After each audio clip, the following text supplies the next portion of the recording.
Story 1. The night was deep and silent, the kind that wraps around you like a thick, suffocating blanket. I remember the chill seeping through the thin walls of my room, crawling under my skin and settling into my bones. It was the kind of cold that made every movement sluggish, every breath visible in the dim moonlight filtering through the curtains. I had fallen into a restless sleep, tossing and turning beneath the weight of my thoughts.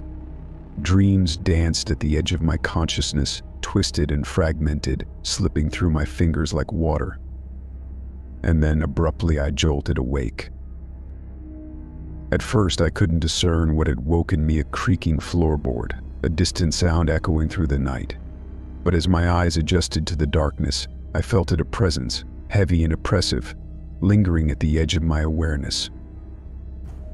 My heart hammered in my chest as I scanned the room, searching for any sign of intruders. But there was nothing, just the shadows dancing across the walls, casting eerie shapes in the moonlight. I tried to shake off the feeling, to convince myself that it was just a trick of the mind, a product of my overactive imagination. But then I saw it, a figure, standing at the foot of my bed, obscured by darkness. My breath caught in my throat, fear coiling in the pit of my stomach. I blinked once, twice, trying to dispel the image, but it remained, a silent sentinel watching over me. I wanted to scream, to flee from the room and never look back. But my body was frozen, paralyzed by the weight of fear. All I could do was lie there, trapped in my own terror, as the figure loomed over me, its presence suffocating. And then, just as suddenly as it had appeared, it was gone. One moment, the figure stood at the foot of my bed, a silent specter haunting my nightmares. And the next it vanished into the darkness, leaving nothing but an empty void in its wake. But the coldness remained, clinging to the air like a ghostly reminder of its presence. I wrapped the blankets tighter around me, trying to ward off the chill that seemed to seep into my very bones. But no matter how hard I tried, I couldn't shake the feeling of being watched, of being hunted by something unseen and unknowable. I lay there for what felt like hours, trapped in a liminal space between sleep and wakefulness, between reality and nightmare. Every creak of the floorboards, every whisper of the wind outside sent shivers down my spine, as if the world itself was conspiring against me. And then finally the first light of dawn began to filter through the curtains, banishing the darkness and the terrors that lurked within it. With trembling hands I rose from my bed, my limbs heavy with exhaustion and fear. I stumbled out of the room, desperate to escape the memories that haunted me. But even as I fled into the safety of the daylight, I knew that the specter would never truly leave me, that its presence would linger in the shadows, waiting for the moment when I least expected it. For some horrors are not so easily banished, they dwell within us, lurking in the darkest corners of our minds, waiting for the opportunity to strike when we are at our most vulnerable. And no matter how hard we try to outrun them, they always find a way to catch up to us in the end.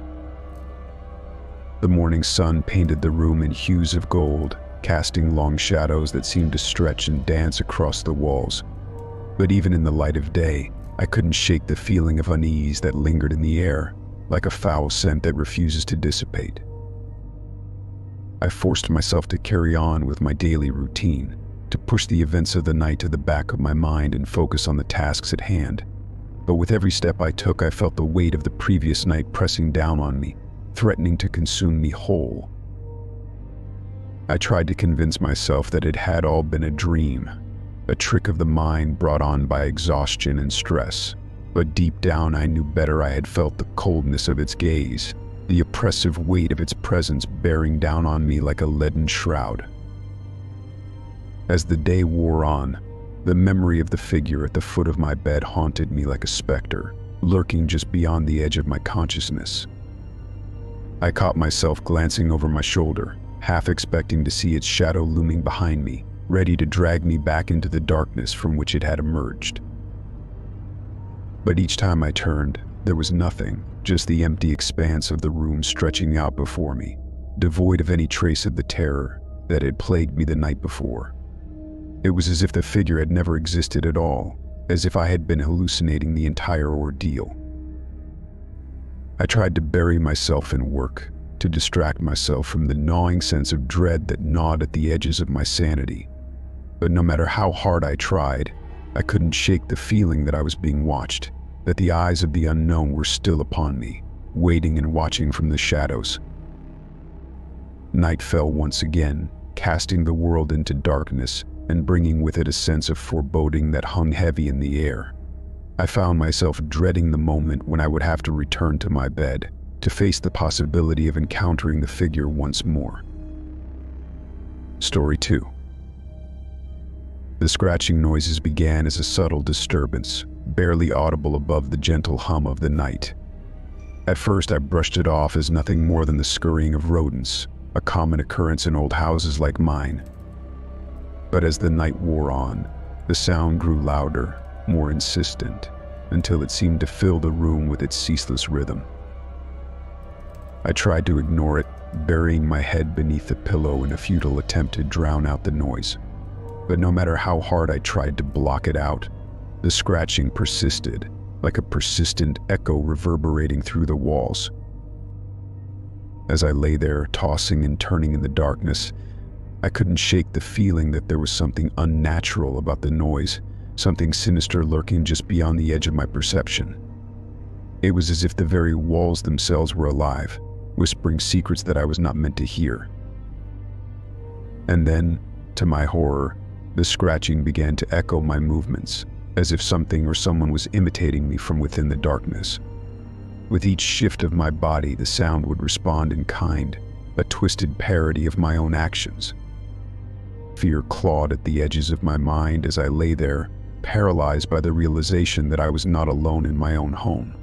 I wanted to scream, to flee from the room and never look back, but my body refused to obey, rooted to the spot by a primal terror that gripped me with icy fingers.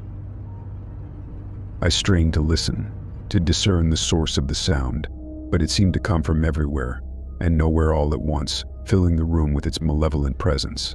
And then, just as suddenly as it had begun, the scratching ceased, leaving behind an oppressive silence that hung heavy in the air. I lay there for what felt like hours, my heart pounding in my chest, waiting for the inevitable return of the noise.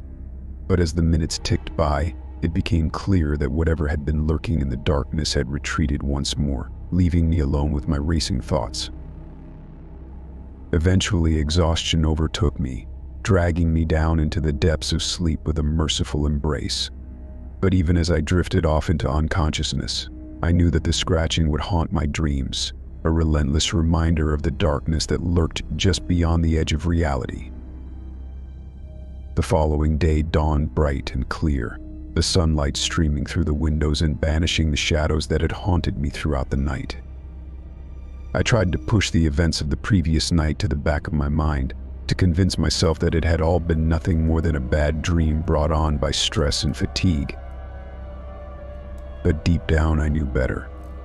I could still feel the weight of the darkness pressing down on me, still hear the echo of the scratching reverberating through the walls.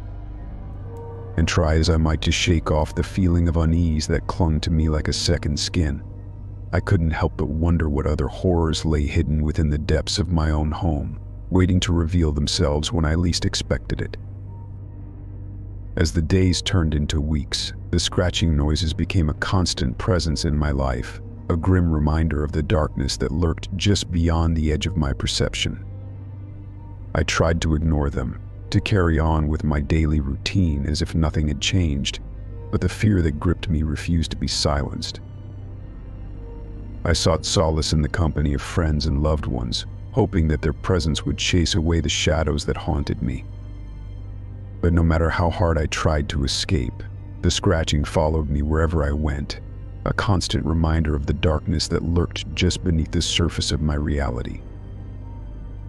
And then one night, as I lay in bed listening to the ceaseless rhythm of the scratching echoing through the walls, I made a decision. I couldn't live like this anymore, trapped in a prison of my own fear. It was time to confront whatever lurked in the darkness, to shine a light on the shadows that had plagued me for so long. With trembling hands, I reached for the lamp on the bedside table, casting its warm glow into the corners of the room.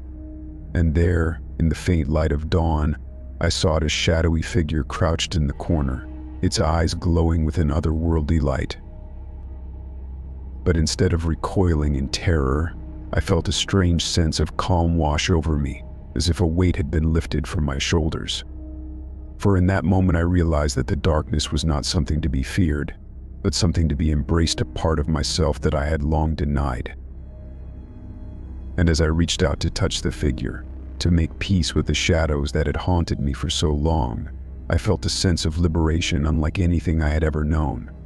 For in that moment I had conquered my fear and emerged stronger on the other side. Story 3. The soft glow of the baby monitor cast a comforting light across the darkened room, its gentle hum a reassuring presence as I prepared to turn in for the night. I had checked it countless times before, a routine ritual born out of an abundance of caution and a desire to ensure my baby's safety. But as I glanced at the screen one last time before climbing into bed, my heart skipped a beat. There, in the crib, bathed in the soft light of the monitor, was a figure, a shadowy silhouette standing over my sleeping baby, its features obscured by darkness. For a moment I froze, my mind struggling to make sense of what I was seeing. Surely it was just a trick of the light, a figment of my overactive imagination. But as I watched, the figure seemed to move, its form shifting and swaying in the darkness. I rubbed my eyes, willing the image to disappear. But when I looked again, the figure was still there, looming over the crib like a specter from a nightmare. And then, to my horror, I heard the faint sound of whispering, like the rustling of leaves on a windy night. I strained to make out the words, but they were lost in the static of the monitor, unintelligible whispers that seemed to hang in the air like a foul scent. Panic surged through me, threatening to overwhelm my senses as I struggled to comprehend what was happening. Without a second thought, I leaped out of bed, my heart pounding in my chest as I raced towards the nursery. Every step felt like an eternity, the darkness pressing in around me like a suffocating blanket. But I pushed forward, driven by a primal instinct to protect my child at all costs. As I burst into the nursery, breathless and trembling, I was met with an eerie silence. The crib stood empty, the soft sounds of my baby's breathing the only sound in the room. I scanned the room frantically, searching for any sign of the figure that had haunted me on the monitor, but there was nothing, just the empty expanse of the nursery bathed in the pale light of the moon. I stumbled forward, my legs threatening to give out beneath me as I collapsed to my knees beside the crib. Tears stung my eyes as I reached out to touch my baby, relieved to find him safe and sound, oblivious to the terror that had gripped me just moments before. But even as I held him close, a nagging sense of unease lingered in the back of my mind. What had I seen on the monitor? And more importantly, where had it gone? I spent the rest of the night huddled in the nursery, cradling my baby in my arms as if my mere presence could protect him from whatever unseen horrors lurked in the darkness. But try as I might to convince myself that it had all been a trick of the mind, I couldn't shake the feeling that something was terribly wrong. The following day dawned bright and clear, the events of the previous night already fading into the recesses of my memory like a half-remembered dream. I tried to carry on with my daily routine, to push aside the lingering sense of unease that gnawed at the edges of my sanity. But no matter how hard I tried to convince myself that it had all been nothing more than a hallucination brought on by exhaustion and stress, I couldn't shake the feeling that something was watching me, waiting for the opportune moment to strike. As the days turned into weeks, the memory of the figure on the monitor haunted me like a specter, lurking just beyond the edge of my consciousness. I found myself checking the baby monitor obsessively, searching for any sign of the darkness that had haunted me on that fateful night. But each time I looked, the screen remained stubbornly blank, the only sound the gentle hum of static. I tried to tell myself that it was over, that whatever had been lurking in the shadows had moved on to torment someone else. But deep down, I knew better. I could still hear the faint whispering echoing in the back of my mind, a constant reminder that the darkness was still out there, waiting for the moment when I least expected it. And so, I remained vigilant, keeping a watchful eye on the nursery long into the night, determined to protect my baby from whatever unseen horrors lurked in the darkness. For even though I couldn't see it, I knew that it was there, waiting, watching, biding its time until it could strike again.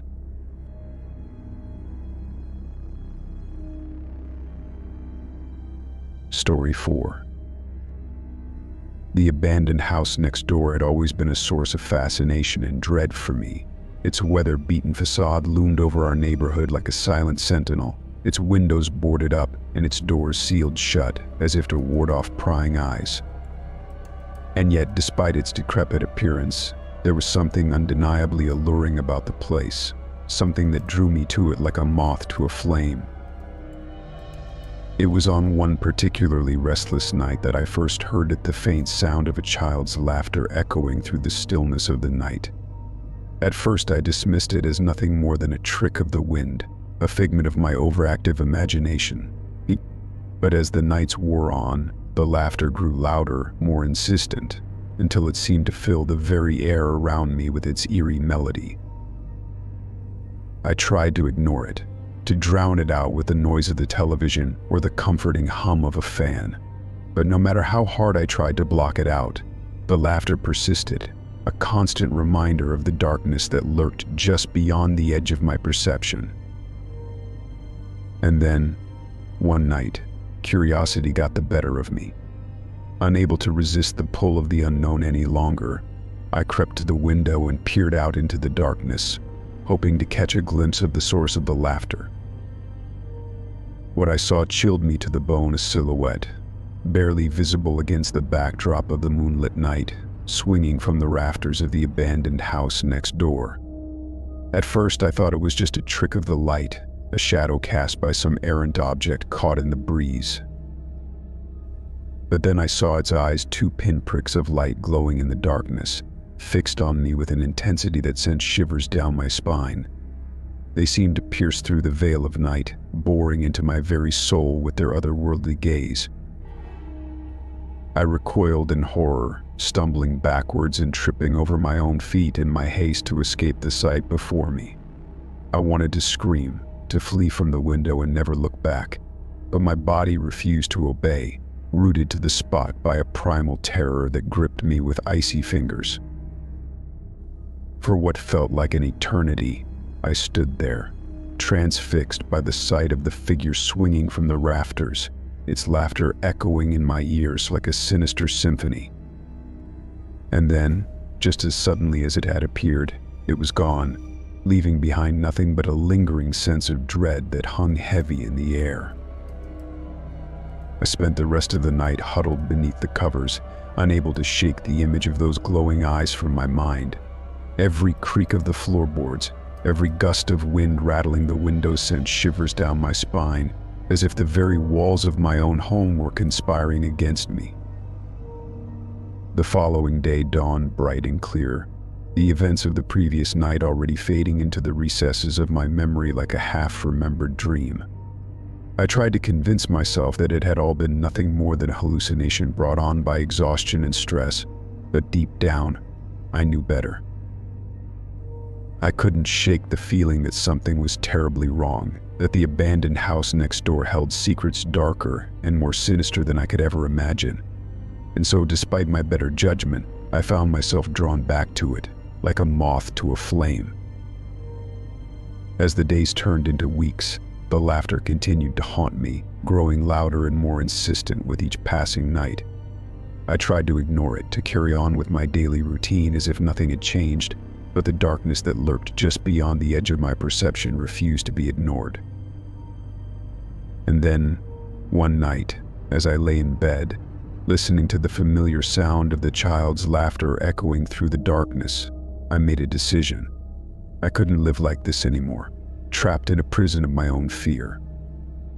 It was time to confront whatever lurked in the abandoned house next door, to shine a light on the shadows that had plagued me for so long. With trembling hands, I reached for the flashlight beside my bed, steeling myself for what lay ahead. Every instinct screamed at me to turn back, to flee from the darkness and never look back. But something inside me refused to be silenced, a stubborn determination to uncover the truth no matter the cost. I slipped out into the night, the darkness pressing in around me like a suffocating blanket as I made my way towards the abandoned house next door. Every step felt like an eternity, the sound of my own heartbeat thundering in my ears as I approached the crumbling facade. As I stood before the boarded-up windows, my hand shaking as I reached out to remove the barrier between myself and whatever lay within, a sense of dread washed over me like a tidal wave. But I pushed forward, driven by a primal instinct to confront the darkness that had haunted me for so long. With a creak of protest, the boards gave way, revealing the yawning blackness of the abandoned house beyond. I took a deep breath, steeling myself for what lay ahead, and stepped inside. The air was thick with dust and decay, the floorboards groaning beneath my weight as I made my way through the dilapidated interior. Every sound echoed through the empty halls, sending shivers down my spine as I ventured deeper into the darkness. And then, suddenly, I heard the faint sound of laughter, echoing through the stillness like a beacon in the night. I followed the sound, my heart pounding in my chest as I rounded a corner and came face to face with the source of the laughter. There, in the center of the room, stood the figure from my nightmares, a child, barely visible in the dim light, swinging from the rafters with a haunting grace. Its eyes glowed in the darkness, fixed on me with an intensity that sent a chill down my spine. I wanted to run, to flee from the darkness, and never look back. But something held me rooted to the spot, a strange sense of calm washing over me as I stared into the creature's glowing eyes. And then, to my surprise, it spoke a soft, melodic voice that seemed to echo from the depths of the void. "Why have you come here?" it asked, its words hanging in the air like a whispered secret. I hesitated, unsure of how to respond. I heard your laughter," I stammered, my voice barely more than a whisper. I wanted to know what was happening. The child cocked its head to the side, studying me with an intensity that sent shivers down my spine. "We are bound to this place," it said, its voice soft and mournful. "Trapped between worlds, unable to move on." I felt a pang of sympathy for the creature before me, a sense of sorrow for its plight. "Is there anything I can do to help?" I asked, my voice barely more than a whisper. The child's eyes seemed to brighten at my words, a flicker of hope dancing in their depths. "There is one thing," it said, its voice barely more than a whisper. "You must find the key that unlocks the door to our salvation." I nodded, my determination renewed. "I will do whatever it takes," I vowed, my voice steady despite the fear that still lingered in the depths of my soul. With a solemn nod, the child vanished into the darkness, leaving me alone with my thoughts and the weight of my newfound purpose. And as I made my way back into the night, the laughter echoing in my ears like a solemn promise, I knew that my journey was only just beginning. Story 5. The darkness enveloped me like a suffocating blanket, pressing in from all sides as I struggled to make sense of my surroundings.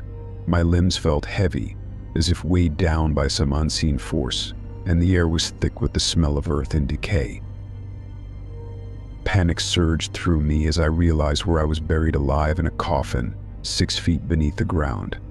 My heart pounded in my chest like a drumbeat, each thud echoing in the darkness as I fought to control the rising tide of fear that threatened to consume me whole. I tried to move, to push against the confines of the coffin and break free from my earthen prison. But no matter how hard I struggled, I couldn't escape the suffocating embrace of the darkness that surrounded me, trapping me in its cold, clammy grasp.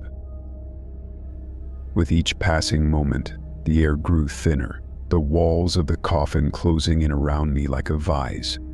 I clawed desperately at the wood above me, my fingernails scraping against the rough surface as I screamed for help until my throat was raw. But no one heard me, no one came to my rescue. The silence of the grave stretched on for an eternity, broken only by the sound of my own frantic breathing as I struggled to hold on to the last vestiges of consciousness. Time lost all meaning as I lay there in the darkness, trapped in a nightmare from which there seemed to be no escape. The minutes stretched into hours, the hours into days, until I could no longer distinguish between reality and hallucination, between life and death. I tried to find solace in memories of the world above, the warmth of the sun on my skin, the laughter of loved ones, the simple pleasures of everyday life. But each memory only served to deepen the despair that gnawed at the edges of my sanity, reminding me of all that I had lost and all that I would never regain. And then, just when I thought I could bear the darkness no longer, a faint glimmer of light pierced the gloom, a ray of hope in the endless expanse of despair. With renewed determination, I redoubled my efforts, clawing at the wood above me with a newfound sense of urgency. And then, with a sudden burst of strength, I felt the wood give way beneath my fingers, splintering and cracking as I pushed through the opening with all the force I could muster. Fresh air flooded into the coffin, cool and invigorating against my skin as I gasped for breath, the sweet taste of freedom tantalizingly close at hand. With one final push, I burst free from the confines of the coffin, the earth crumbling away beneath me as I emerged into the light of day. For a moment I lay there, gasping and coughing as I drank in the sight of the world above, the sun warm against my face as tears of relief streamed down my cheeks. But my joy was short-lived, for as I looked around I realized that I was not alone. Standing before me, their eyes glowing with an otherworldly light, were the figures of those who had come before me, trapped in their own eternal torment. I recoiled in horror, the memory of my ordeal still fresh in my mind as I stumbled backwards, my heart pounding in my chest. But the figures made no move to harm me, their silent presence a testament to the suffering that they had endured.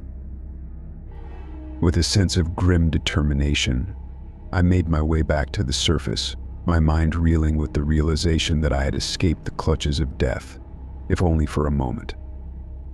But even as I emerged into the light of day, I knew that the darkness would always be there, lurking just beneath the surface, waiting for the moment when it could claim me once more. I crawled out of the freshly disturbed earth, my body aching and covered in dirt, each movement a testament to the ordeal I had just endured. The world around me seemed surreal, distorted by the lingering effects of my near-death experience. As I stumbled through the cemetery, my mind raced with 1,000 questions, each more terrifying than the last. How had I ended up buried alive? Who had put me there, and why? But try as I might to find answers, the truth remained elusive, shrouded in the darkness that lurked just beyond the edges of my consciousness. All I knew was that I had to keep moving, to put as much distance between myself and the nightmare that had nearly consumed me. With each step, the memories of my time in the coffin grew fainter, replaced by a sense of urgency that drove me forward. I had been given a second chance at life, and I was determined to make the most of it, no matter the cost.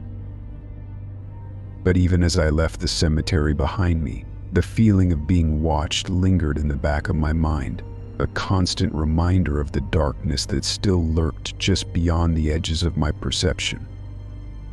And as I disappeared into the night, a sense of unease settled over me like a shroud, casting a shadow over my newfound freedom.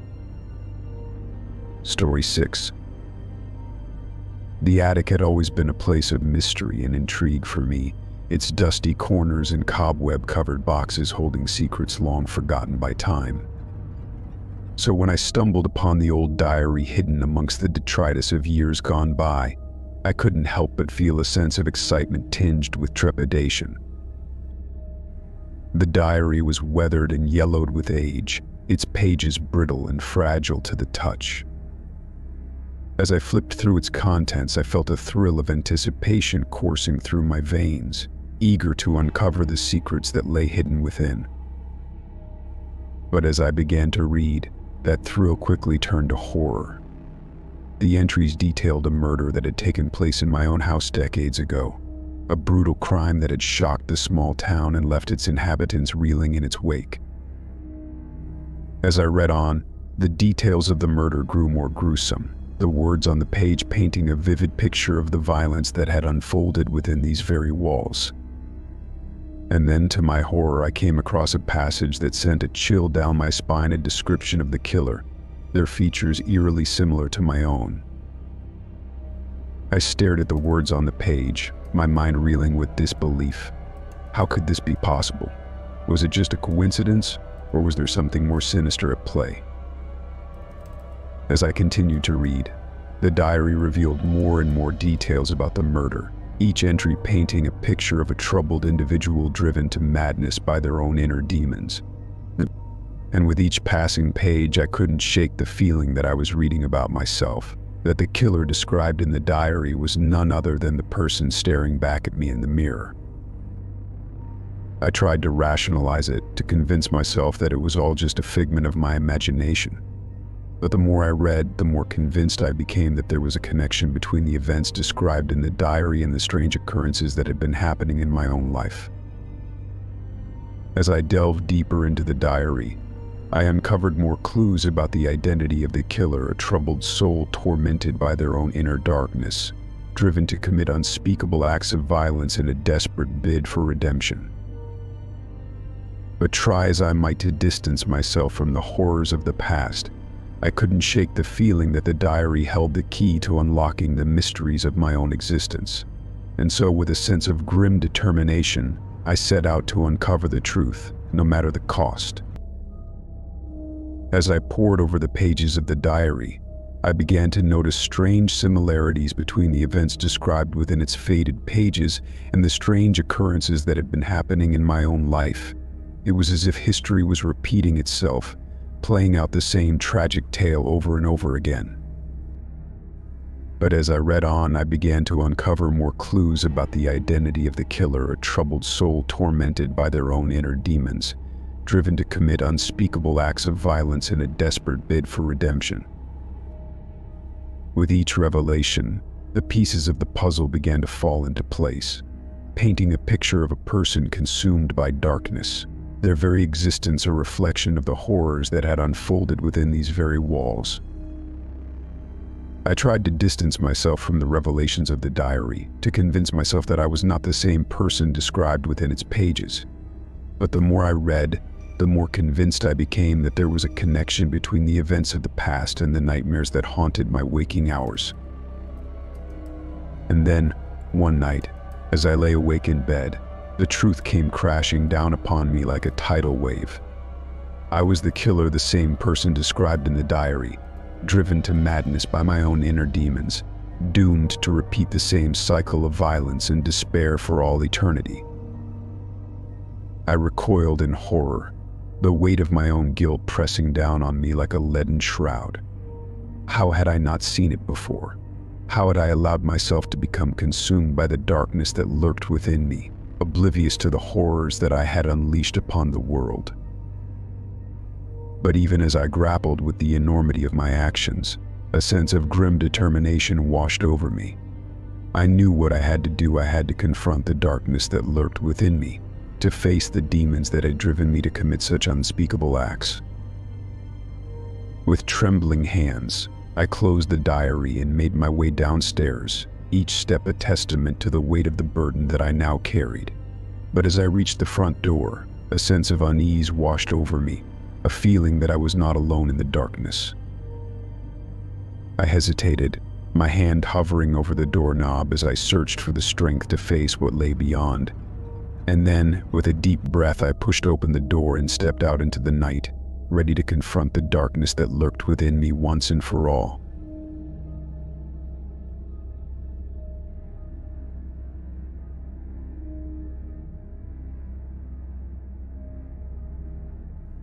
Story 7.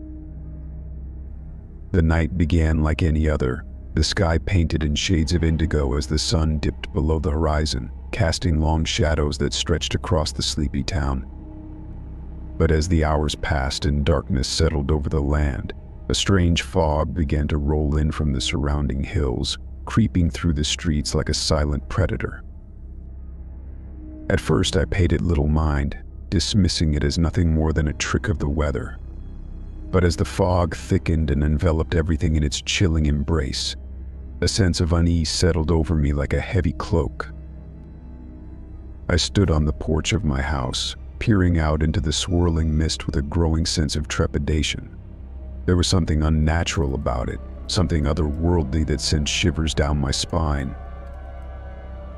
And then, in the midst of the fog, I saw them, the faces twisted in agony, their features contorted in pain as they reached out to me with spectral hands, as if pleading for release from their eternal torment. I stumbled backwards in horror, my heart pounding in my chest as I tried to make sense of what I was seeing. Were these apparitions real, or merely figments of my overactive imagination? But even as I tried to rationalize what I was seeing, the faces drew closer, their eyes boring into mine with an intensity that sent a chill down my spine. I could hear their whispers echoing in the darkness, a cacophony of voices pleading for mercy, for salvation from whatever horrors lay beyond. Without thinking, I stepped forward, drawn inexorably towards the spectral figures that beckoned to me from the depths of the fog. Every fiber of my being screamed at me to turn back, to flee from the darkness and never look back. But something inside me refused to be silenced, a stubborn determination to uncover the truth, no matter the cost. As I moved deeper into the fog, the faces seemed to multiply, appearing and disappearing in the swirling mist like phantoms in the night. I could feel their presence pressing in around me, suffocating me with their silent screams and desperate pleas. And then, just as suddenly as it had begun, the fog began to dissipate, melting away into the darkness as if it had never been. I stood there, panting and trembling, my mind reeling with the magnitude of what I had just witnessed. Had it all been a hallucination, brought on by the strange atmosphere of the fog? Or had I truly glimpsed into the realm of the supernatural, witnessing the souls of the departed trapped in their eternal torment? I may never know the answer, but one thing was certain: the experience had changed me in ways I could never have imagined. From that night on, I would always be haunted by the faces in the fog, a constant reminder of the thin veil that separates the world of the living from the realm of the dead. As I made my way back to my house, the events of the night weighing heavily on my mind, I couldn't shake the feeling that I had glimpsed into something far greater and more mysterious than I could ever comprehend. And as I closed the door behind me, shutting out the darkness of the night, I knew that the memories of what I had seen would stay with me forever, a silent testament to the mysteries that lurk just beyond the edge of our understanding. In the days that followed the eerie encounter with the faces in the fog, a palpable sense of unease settled over the town like a heavy fog lingering in the air. Whispers of strange happenings circulated among the townsfolk, tales of spectral apparitions and unexplained phenomena that sent shivers down their spines. I found myself drawn to the library, poring over dusty tomes and ancient manuscripts in search of answers to the mysteries that had plagued me since that fateful night. But the more I searched, the more elusive the truth became, slipping through my fingers like grains of sand. And yet, despite the lack of concrete answers, I couldn't shake the feeling that there was something deeper at play, something lurking just beyond the edge of my perception. It was as if the town itself was holding on to secrets that it was unwilling or unable to reveal. As the weeks turned into months, the memory of the faces in the fog began to fade, replaced by the mundane rhythms of everyday life. But try as I might to move on, I couldn't shake the feeling that I was being watched, that the darkness that had enveloped me on that fateful night was still lurking just beyond the edge of my consciousness.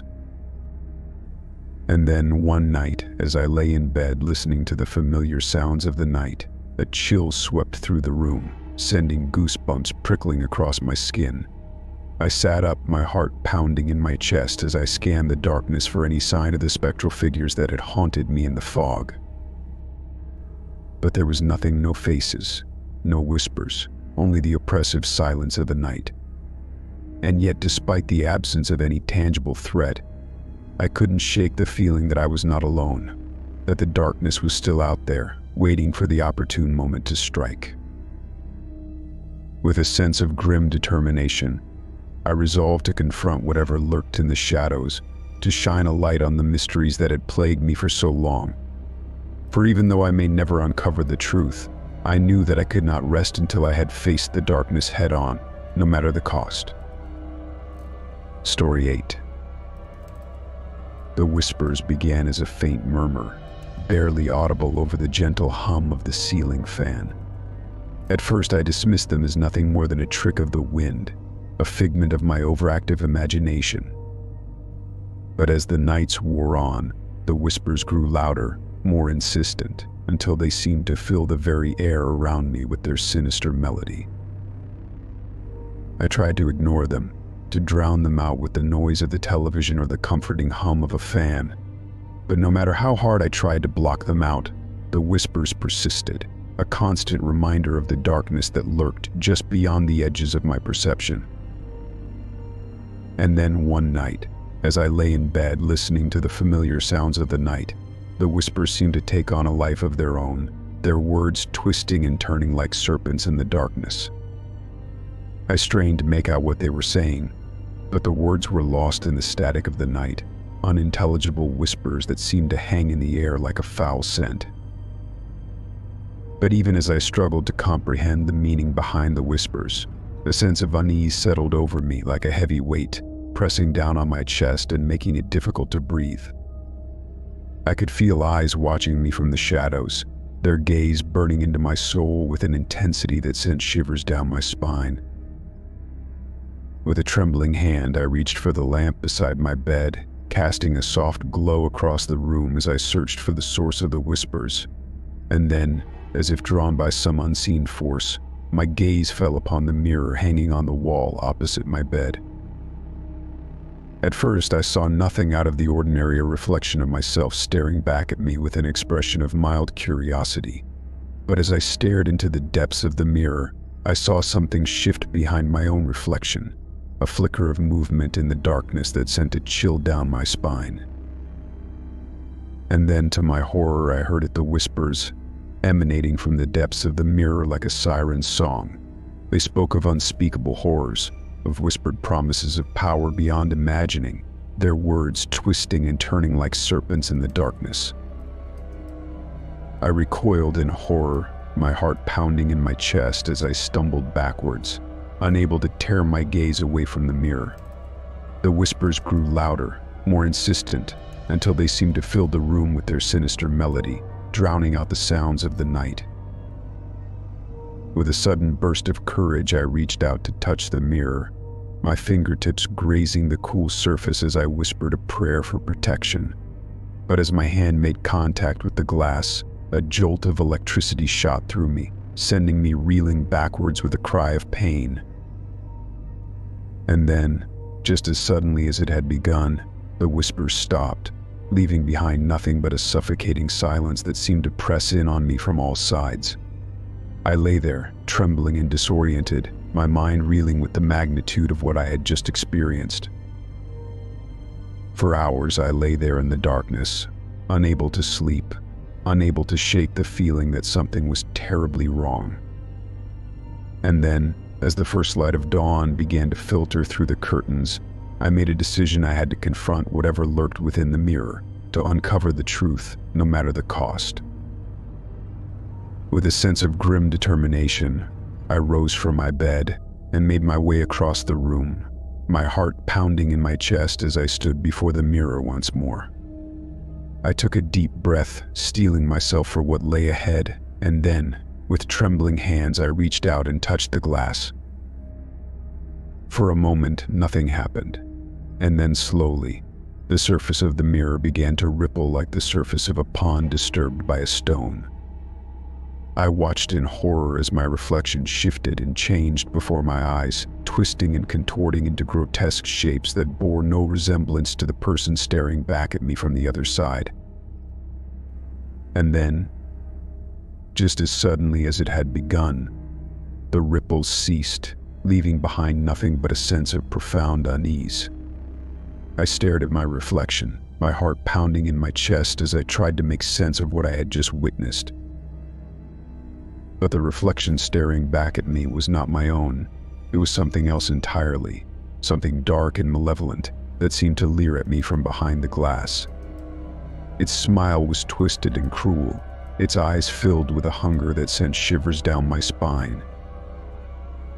I stumbled backwards, my breath coming in ragged gasps as I tried to comprehend the enormity of what I had just witnessed.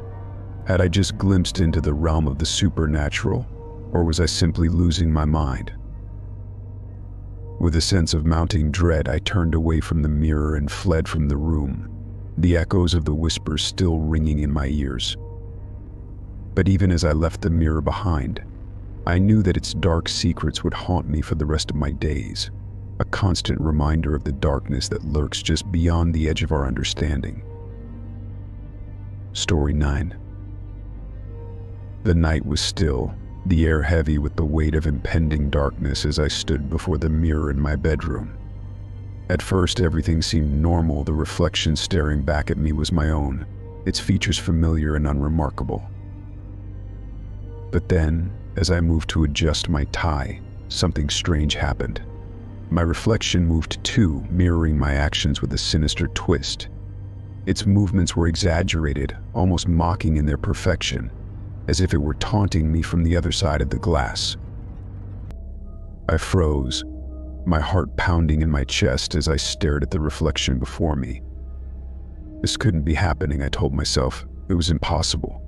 And yet there was the image of myself, moving of its own accord, its movements eerily synchronized with my own.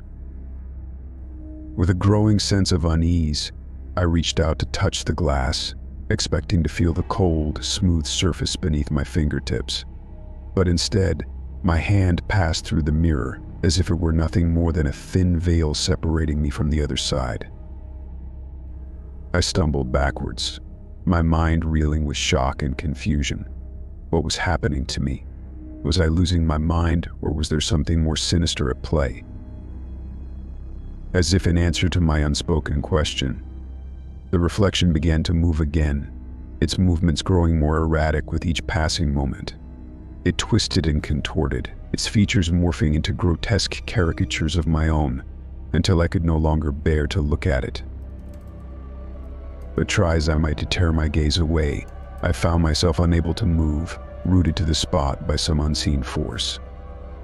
And then, to my horror, I realized that the reflection was growing closer, inching its way towards me with each passing second. I tried to scream, to call out for help, but no sound escaped my lips. I was trapped, helpless to do anything but watch as the reflection drew nearer, its eyes burning with a malevolent light that sent shivers down my spine.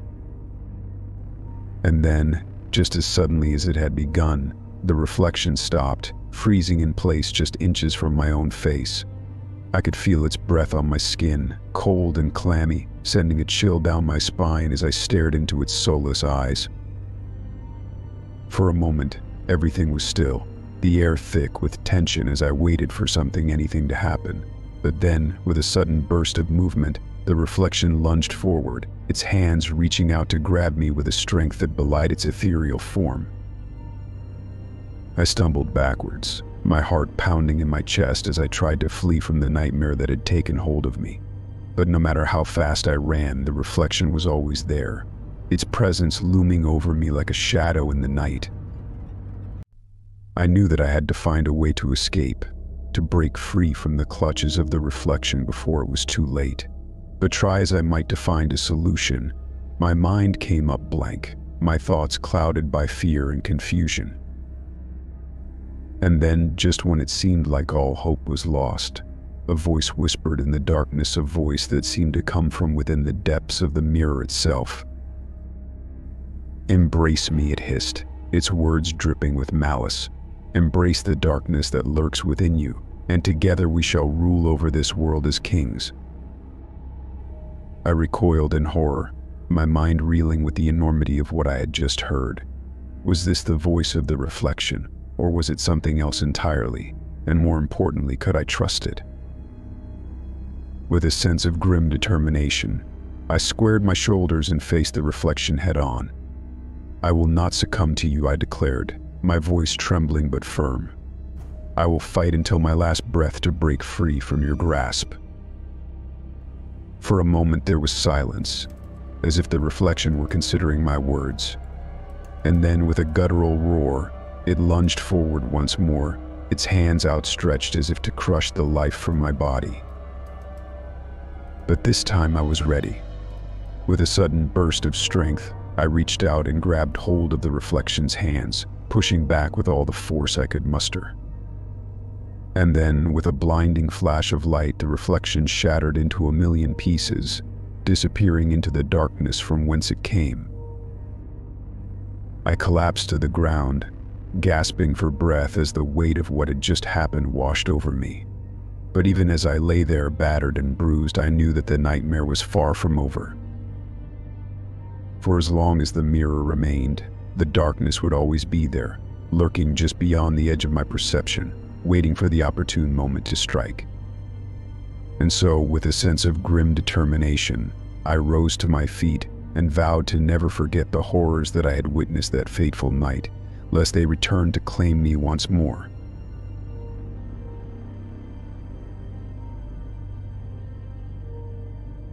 Story 10. As I slowly regained consciousness, the sterile scent of the hospital room assaulted my senses, mingling with the soft hum of medical equipment and the low murmur of voices. Blinking groggily, I struggled to make sense of my surroundings, my mind still foggy from the depths of sleep. As I turned my head, I saw a group of doctors and nurses gathered around my bedside, their faces drawn with concern as they spoke in hushed tones. For a moment, I couldn't quite comprehend what they were saying, the words slipping through my grasp like sand through my grass. But then, as the fog began to lift, the pieces of the puzzle began to fall into place.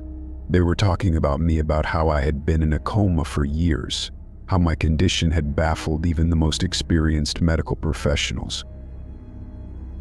I tried to speak, to ask them what had happened, but my voice caught in my throat, choked by the weight of uncertainty that hung in the air. How could I have been in a coma for years? What had caused it? And why couldn't I remember anything? The doctors and nurses exchanged uneasy glances, their expressions mirroring the confusion that churned in my own mind. They tried to explain, to reassure me that I was safe now, but their words fell on deaf ears as I struggled to come to terms with the reality of my situation. And then, just as suddenly as the fog had lifted, a wave of nausea washed over me, dragging me back into the depths of unconsciousness. I fought against it, clawing desperately at the darkness that threatened to consume me once more, but it was no use. With a final gasp, I slipped back into the void, my mind swirling with unanswered questions and unspoken fears. When I awoke again, it was to the sound of voices, familiar voices, tinged with concern and relief. Slowly, I opened my eyes, blinking against the harsh glare of the overhead lights as I tried to focus on the figures gathered around my bed. It was my family, my mother, my father, my siblings, all of them staring down at me with tears in their eyes. For a moment, I couldn't quite comprehend what was happening, the memories of the coma still fresh in my mind like a dream that refused to fade. But then, as they began to speak, the pieces of the puzzle began to fall into place. They told me about the accident, the car crash that had left me clinging to life, my body broken and battered beyond recognition. They told me about the long years I had spent in a coma, the countless surgeries and treatments that had kept me alive against all odds. I listened in silence, the weight of their words settling over me like a heavy blanket. It was all too much to process the idea that I had been unconscious for so long. that life had gone on without me while I lay trapped in the darkness of my own mind.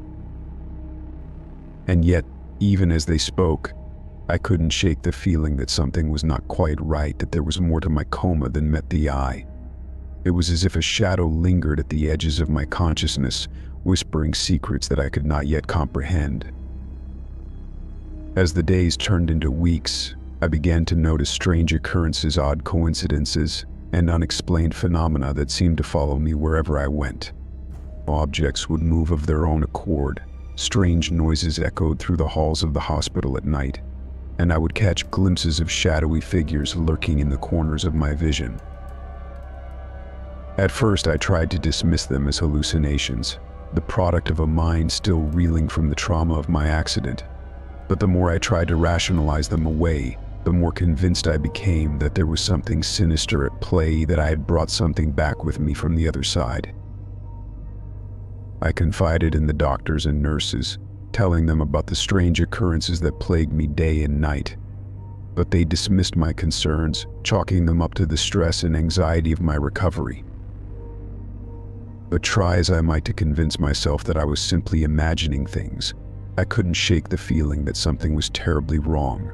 It was as if a dark cloud hung over me, casting a pall over my newfound lease on life and filling me with a sense of dread that I couldn't shake. And then one night, as I lay in my hospital bed staring up at the ceiling, I felt it, the presence that had been haunting me since the moment I woke from my coma. It was a cold, clammy sensation, like fingers tracing down my spine, sending shivers of fear coursing through my veins. I turned my head, searching for the source of the sensation, and that's when I saw it, the figure standing at the foot of my bed, its features obscured by the darkness that surrounded it. For a moment I couldn't move, couldn't breathe, as the realization washed over me like a tidal wave. It was the same figure I had seen in my dreams, the same figure that had haunted me throughout my coma. And now it was here, in the flesh, staring down at me with eyes that burned with a malevolent light. With a cry of terror, I reached for the call button beside my bed, frantically summoning the nurses to my side. But when they arrived, there was no sign of the figure, no trace of the darkness that had enveloped me just moments before. They tried to reassure me, to convince me that it was all just a hallucination brought on by stress and exhaustion. But deep down, I knew the truth. I had brought something back with me from the other side, something that refused to be ignored. And as I lay there in the darkness, the echoes of my screams still ringing in my ears, I knew that my journey was far from over, that the darkness that had followed me from the other side would stop at nothing to claim me once and for all. Story 11. The discovery of the photograph was unexpected, to say the least. I had been rummaging through boxes of old belongings in the attic, searching for anything of value or sentimentality, when I stumbled upon it tucked away in a dusty corner. At first glance, it seemed like any other family portrait, a snapshot frozen in time, capturing a moment of happiness and togetherness. But as I examined it closer, I realized that there was something off about the image, something that sent a shiver down my spine. The faces of the family in the photograph were twisted in agony, their features contorted in pain as if they were trapped in the throes of some unseen torment. Their eyes bore into mine with a haunting intensity, pleading for mercy that would never come. I recoiled in horror, dropping the photograph as if it were burning hot to the touch. What had I stumbled upon? Who were these people, and why did they bear such an uncanny resemblance to my own family? With trembling hands, I picked up the photograph once more, studying it with a mixture of fascination and dread. There was something about it that seemed familiar, as if I had seen these faces somewhere before, but try as I might, I couldn't place where or when. As I continued to study the photograph, a sense of unease settled over me like a heavy weight, casting a pall over the once familiar surroundings of the attic. It was as if the air itself had grown thick with the weight of the secrets that lay hidden within the image. I tried to shake off the feeling of dread that had taken hold of me, to convince myself that it was all just a trick of the light or a figment of my overactive imagination. But deep down, I knew that there was something more to the photograph than met the eye, that it held secrets that I was not yet meant to uncover. Determined to unravel the mystery of the photograph, I set out to learn everything I could about its origins. I scoured old family albums and sifted through boxes of documents, searching for any clue that might shed light on the identity of the people in the image. But no matter how hard I searched, I came up empty-handed. There was no mention of the family in any of the documents or records that I could find, no indication of who they were or how they were connected to me. Frustrated and perplexed, I turned to the only other person who might be able to shed some light on the mystery: my grandmother. She had always been the keeper of family lore, the one who knew all the secrets and hidden truths that had been passed down through generations. When I showed her the photograph, her face grew pale, her eyes widening with recognition. "Where did you find this?" she asked, her voice barely above a whisper. "In the attic," I replied, my own voice trembling with uncertainty. "Do you know who these people are? Are they family?" My grandmother hesitated, her gaze fixed on the photograph as if she were seeing it for the first time. "They were," she said finally, her voice barely audible. "But they're gone now. All of them." I felt a chill run down my spine at her words. "Gone? What do you mean, gone?"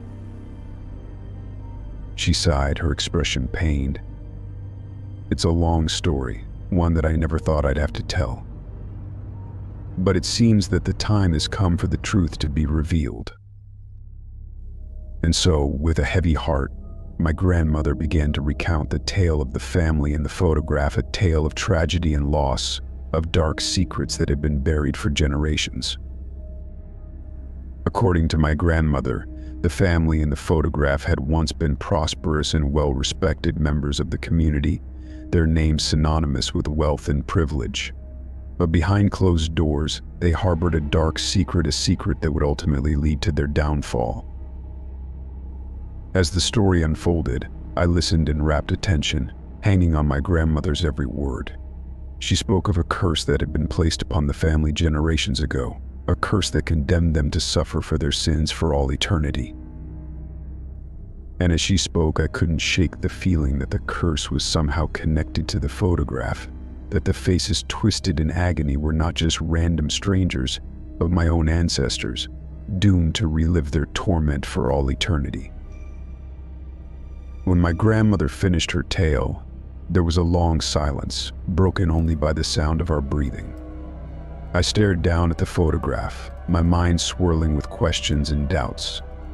Was it possible that the curse still lingered, that it had somehow followed me back from the other side? I tried to push the thought from my mind, to convince myself that it was all just a story, a figment of my grandmother's imagination. But deep down, I knew that there was more to the mystery than met the eye, that the photograph held secrets that I was not yet meant to uncover. As I returned the photograph to its rightful place in the attic, I couldn't shake the feeling that I was being watched, that the faces twisted in agony were somehow reaching out to me from beyond the grave. And as I closed the door behind me, shutting out the darkness of the attic, I knew that the mystery of the photograph would haunt me for the rest of my days, a constant reminder of the darkness that lurks just beyond the edge of our understanding. Story 12.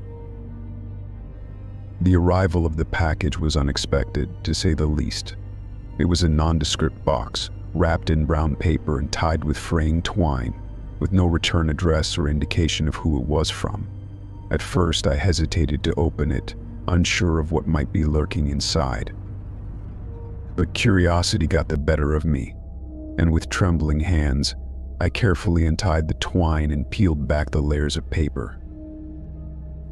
Inside, nestled among crumpled newspaper, was a doll, a porcelain doll, with delicate features and glassy eyes that seemed to follow me as I moved. Its resemblance to me was uncanny, from the color of its hair to the shape of its nose, and for a moment I felt a chill run down my spine. Who would send me such a strange and unsettling gift? And more importantly, why? I searched the box for any clues, any indication of who it might be from, but there was nothing, not even a note to explain its presence. As I examined the doll closer, I couldn't shake the feeling that there was something off about it, something that filled me with a sense of unease. Its eyes seemed to bore into mine with an intensity that sent shivers down my spine, and I could swear that I heard it whispering my name in a voice barely above a whisper. I tried to rationalize it away, to convince myself that it was just my imagination playing tricks on me. But no matter how hard I tried to shake the feeling of dread that had settled over me, I couldn't escape the feeling that the doll was somehow alive, that it was watching me with malicious intent. That night, as I lay in bed staring up at the ceiling, I couldn't shake the feeling that something was terribly wrong. It was as if the air itself had grown thick with the weight of the doll's presence, suffocating me with its silent malevolence. And then, just as I was on the verge of drifting off to sleep, I heard it, the whispering, echoing through the darkness like a serpent's hiss. At first I thought it was just my imagination, the product of an overactive mind and a restless night. But then I heard it again, clearer this time, unmistakable in its intent. It was calling my name, my full name, whispered in a voice that sent a chill down my spine. I lay there frozen in fear, unable to move, unable to escape the sound of the doll's voice as it filled the room with its haunting melody. With a trembling hand, I reached for the lamp beside my bed, casting a soft glow across the room as I searched for the source of the whispers. And there, on the dresser across the room, I saw the doll, its porcelain eyes gleaming in the dim light as it stared back at me with a malevolent grin. I gasped in horror, my heart pounding in my chest as I realized that the whispers were coming from the doll itself. It was alive, I realized, possessed by some unseen force that sought to torment me from beyond the grave. With a cry of terror, I leapt out of bed and snatched up the doll, intending to rid myself of its presence once and for all. But no matter how hard I tried to destroy it, it seemed to resist my efforts, its porcelain body unyielding to my attempts to break it. In desperation, I threw the doll across the room, watching in horror as it landed with a soft thud against the wall. But even as it lay there, broken and battered, I could still hear the whispers echoing through the darkness, growing louder and more insistent with each passing moment. I tried to ignore them, to drown them out with the noise of the television or the comforting hum of a fan. But no matter how hard I tried to block them out, the whispers persisted, a constant reminder of the darkness that lurked just beyond the edges of my perception. And then, just as suddenly as they had begun, the whispers stopped, leaving behind nothing but a suffocating silence that seemed to press in on me from all sides. I lay there, trembling and disoriented, my mind reeling with the magnitude of what I had just experienced. Had it all been a hallucination, brought on by the stress and anxiety of my recent experiences? Or had I truly glimpsed into the realm of the supernatural, witnessing firsthand the malevolent power of the doll that had been sent to torment me? I may never know the answer, but one thing was certain: I could never look at that doll the same way again. And as I lay there in the darkness, haunted by the memory of its porcelain eyes and whispered threats, I knew that the nightmares would never truly end, that the doll would always be there, waiting to drag me back into its sinister embrace.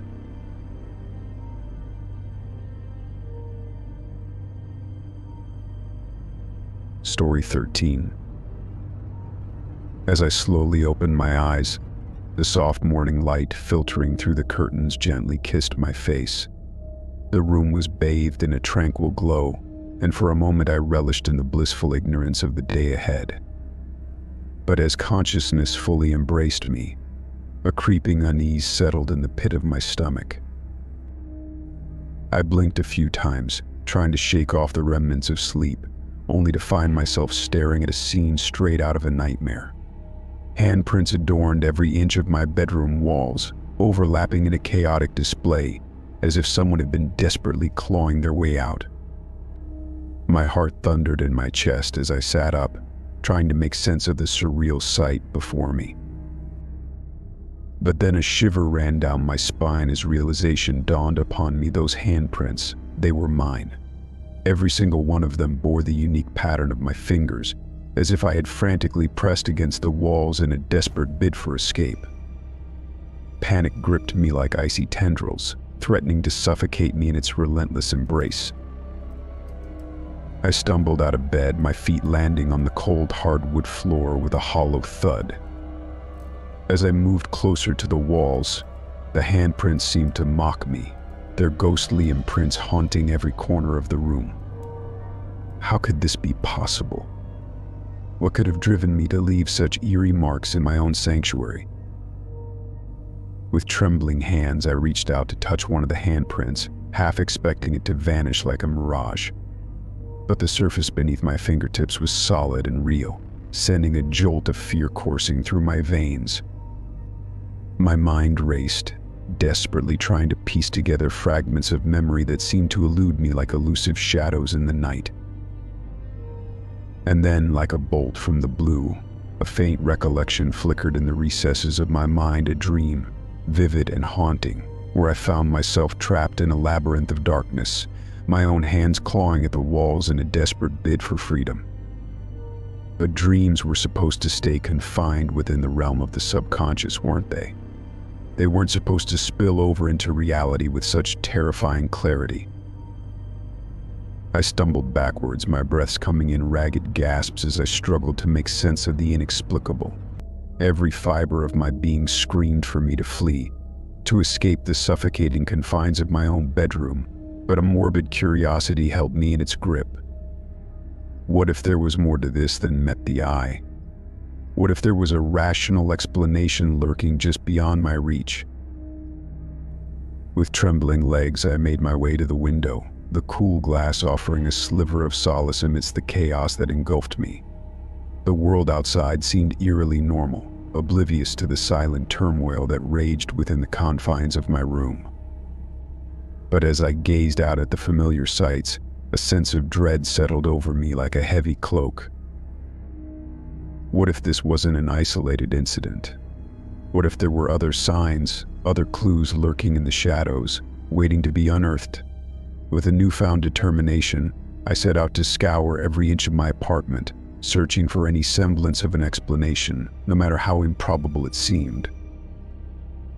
But as the hours stretched into eternity, my efforts proved futile, yielding nothing but frustration and despair. There were no hidden passages, no secret messages concealed within the walls, just the suffocating silence of unanswered questions.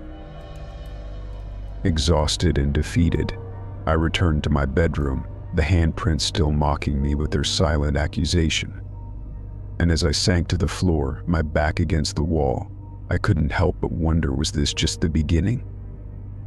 Or was it the end of something far more sinister, lurking just beyond the edges of my consciousness, waiting to consume me whole? Story 14. The morning had dawned with a peculiar stillness, the air heavy with an ominous foreboding that sent shivers down my spine. I had awoken to find my bedroom cloaked in an eerie silence, the remnants of the previous night's unsettling encounters still fresh in my mind. But little did I know, the day held even more inexplicable mysteries in store for me.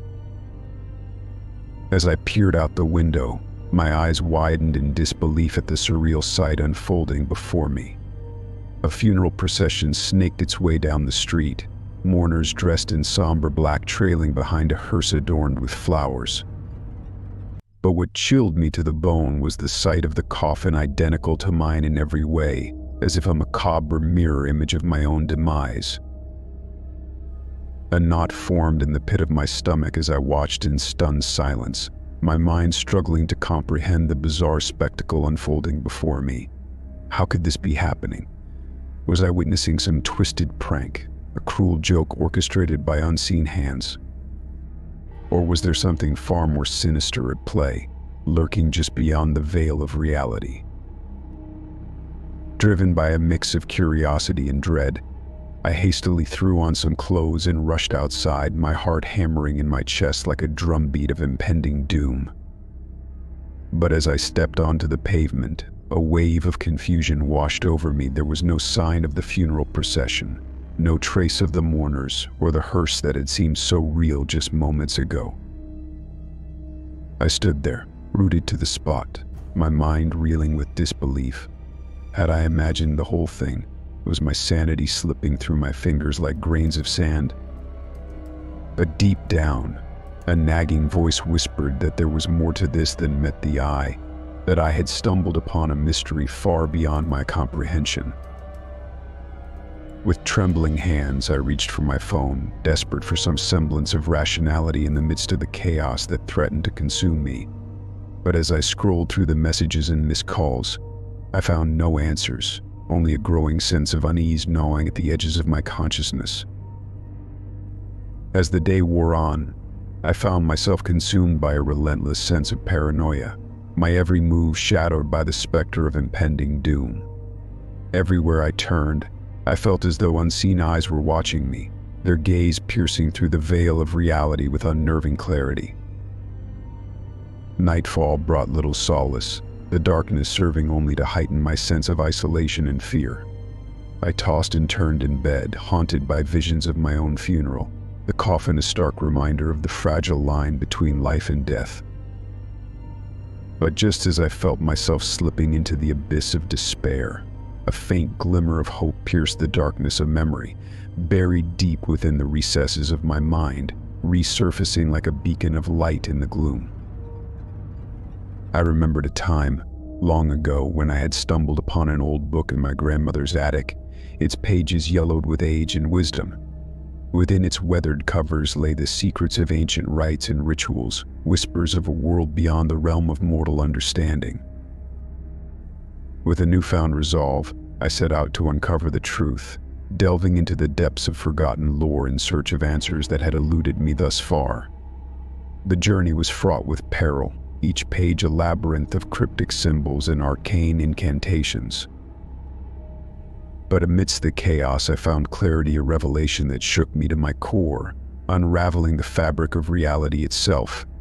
For buried within the ancient texts lay the key to my salvation, a ritual that promised to banish the specter of death and restore balance to the universe. With trembling hands, I gathered the necessary ingredients, each one a testament to the power of ancient magic.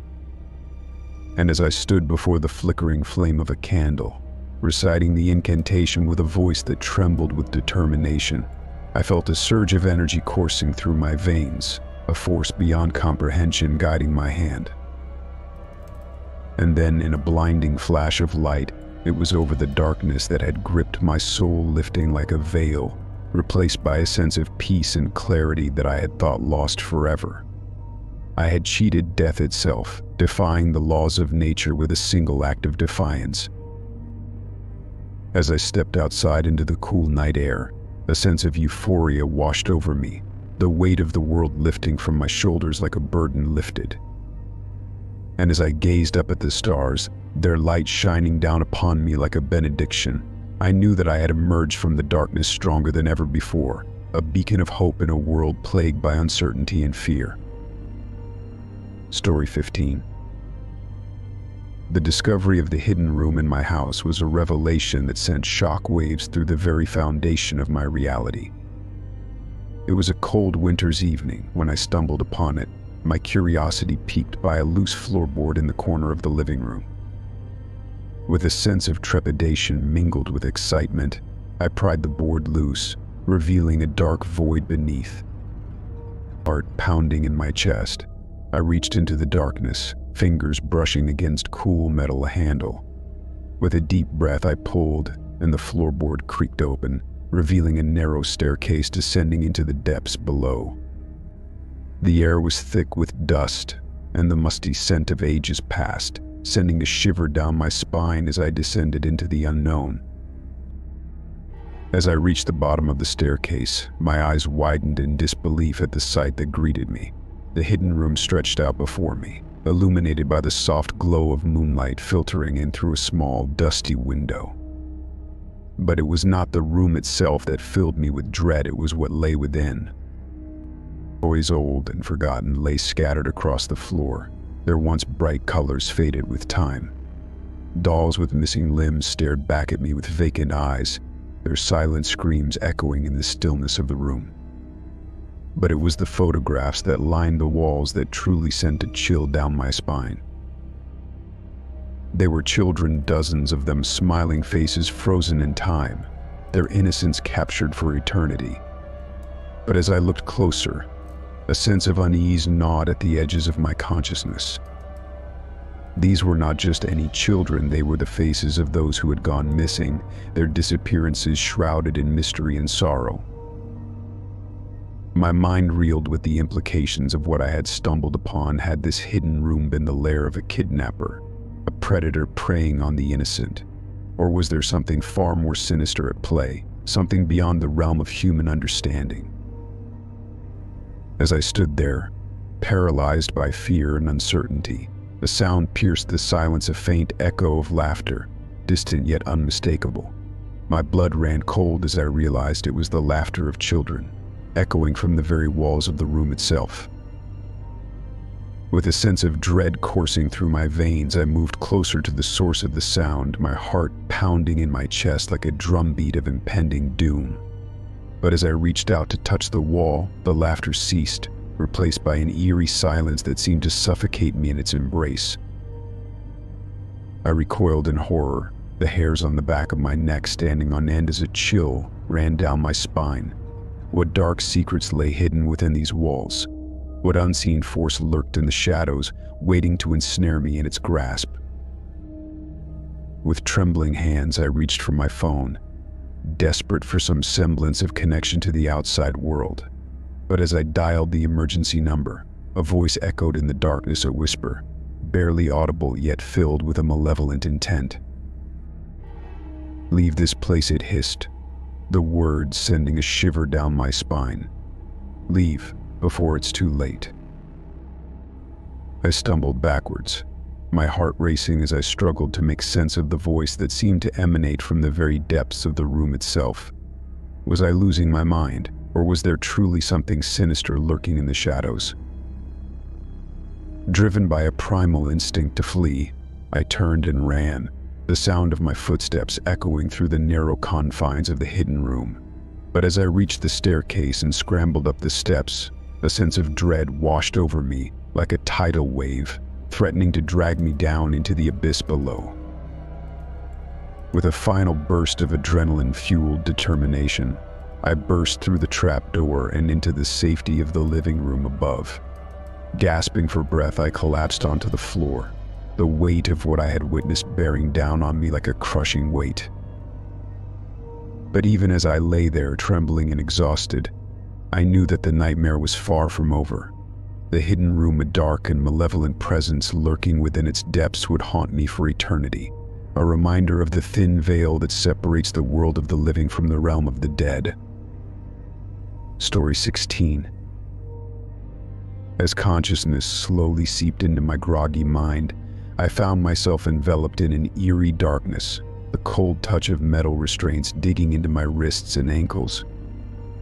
Panic surged through me as I struggled against my bonds, the muffled sound of whispers filling the air around me like ghostly echoes in the void.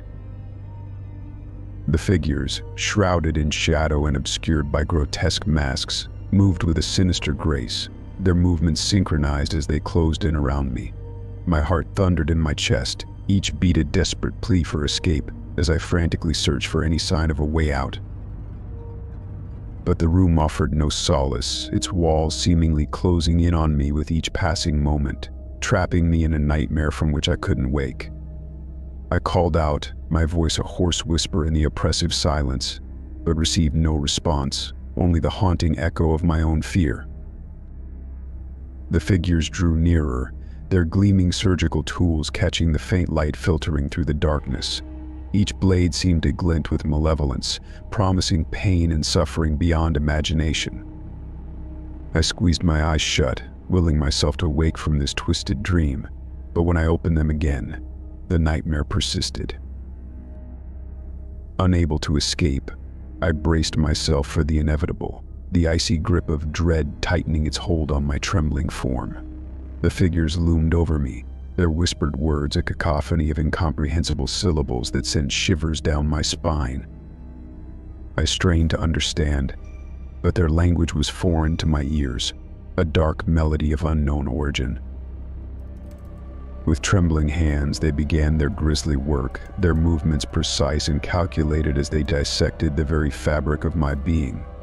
Pain lanced through me like white-hot fire, each incision tearing away a piece of my sanity until all that remained was raw, unadulterated terror. Time lost all meaning as the ordeal dragged on, each agonizing moment stretching into eternity. I begged for mercy, pleaded for release from this waking nightmare, but my words fell on deaf ears, swallowed by the oppressive silence of the void. And then, just as suddenly as it had begun, it was over. The figures retreated into the darkness, leaving me battered and broken, my mind reeling from the horrors I had endured. I lay there, gasping for breath, my body racked with pain as I struggled to make sense of what had just transpired. But there was no sense to be found, no rational explanation for the nightmare that had befallen me. All that remained was the chilling certainty that I had glimpsed into the abyss, stared into the heart of darkness, and found only madness staring back at me. In the days that followed, I became a prisoner of my own mind, haunted by visions of masked figures and whispered incantations that seemed to echo in the recesses of my soul. I sought solace in the light of day, but even then, the shadows clung to me like a shroud, a constant reminder of the horrors that lurked just beyond the edge of perception. But despite the nightmares that plagued my every waking moment, I refused to surrender to despair. With each passing day, I fought to reclaim my sanity, to banish the darkness that threatened to consume me whole. And though the scars of that fateful night may never fully heal, I carry with me a newfound resilience, a strength forged in the crucible of adversity. For even in the darkest of times, there is light to be found, a glimmer of hope that burns eternal in the heart of every soul brave enough to face the unknown. So I press onward, guided by the flickering beacon of hope that shines within me, knowing that no matter what horrors may lie ahead, I will face them head-on, armed with the knowledge that I am stronger than the darkness that seeks to devour me. As the days stretched into weeks, I found myself consumed by an insatiable thirst for answers. What had happened to me on that fateful night? Who were those masked figures, and what dark purpose drove them to torment me so? Driven by a desperate need for closure, I embarked on a journey into the unknown, scouring ancient tomes and forbidden texts in search of the truth. Each page turned revealed new horrors, each cryptic symbol a tantalizing clue in the puzzle of my own existence. But with each step closer to the truth, the shadows seemed to grow deeper, the whispers more insistent. I could feel their presence lurking just beyond the edge of perception, watching, waiting, as if daring me to delve deeper into the darkness. Yet I refused to be deterred, fueled by a determination born of desperation. For I knew that only by confronting the darkness head-on could I ever hope to find the answers I sought. And so I pressed onward, guided by a flickering beacon of hope that burned bright within me. Along the way, I encountered others who had faced similar trials, their stories a testament to the resilience of the human spirit in the face of unspeakable horrors. Together, we formed a fragile alliance, united in our quest for truth and justice. With each passing day, our numbers grew, until we stood as a formidable force against the encroaching darkness.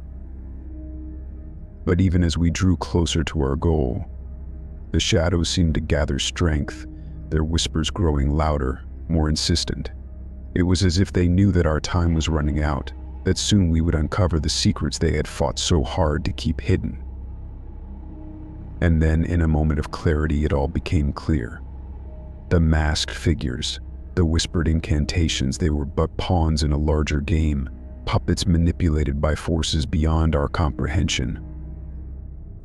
But even as the truth threatened to consume me, I refused to falter.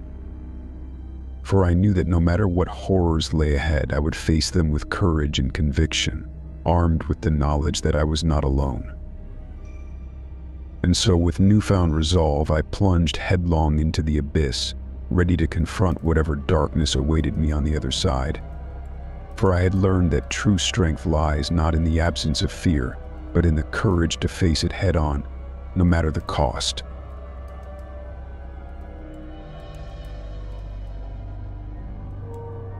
Story 17.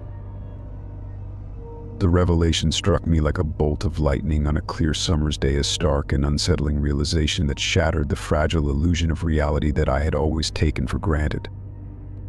It was a seemingly innocuous moment, just a casual glance at my reflection in the bathroom mirror, but what I saw staring back at me sent a chill down my spine. My reflection blinked. I froze, my heart skipping a beat as I stared in disbelief at the figure before me. It was subtle, almost imperceptible, but there was no denying the undeniable truth. I had not blinked, yet my reflection had. Panic surged through me like a tidal wave, threatening to engulf me in its relentless embrace. I reached out tentatively, as if testing the boundaries of a forbidden truth, but my reflection remained unchanged, its eyes locked with mine in a silent mockery of my confusion. And then, as if in response to the silent question that hung in the air, it grinned a wicked, knowing smile that sent shivers down my spine. For a moment I stood there, paralyzed by fear and uncertainty, my mind racing with a million unanswered questions. How was this possible? What unseen force was at play, distorting the very fabric of reality itself? And most importantly, what did it want from me? With trembling hands, I reached for the mirror, half expecting to feel the cool glass give way beneath my touch, revealing some hidden passage to a world beyond my understanding. But the surface remained solid and unyielding, trapping me in its silent prison of reflection. As the days passed, the line between reality and illusion blurred, my every move shadowed by the specter of my own reflection. It seemed to take on a life of its own, mocking me with its silent laughter and knowing glances, a constant reminder of the nightmare that had consumed my life.